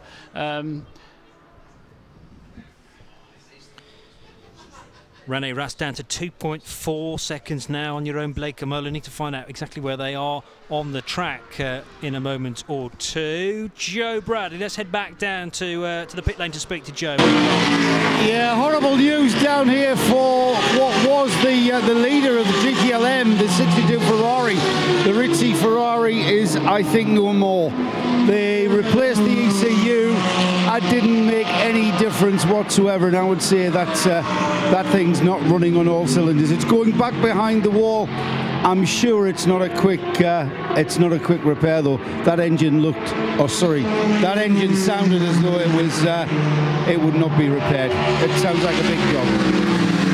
Oh dear, I'm sure Rizzi Competizione will try their very best to get that sorted, but it looks like, at least for the time being, we're down to 6 runners then at the head of the order for GTLM. I'm not complaining at just 6 runners, they're all still on the same lap, but sadly for Pierre Caffer, who was leading at when this problem hit, it's kind of 0 to 0 story for Rizzi Competizione.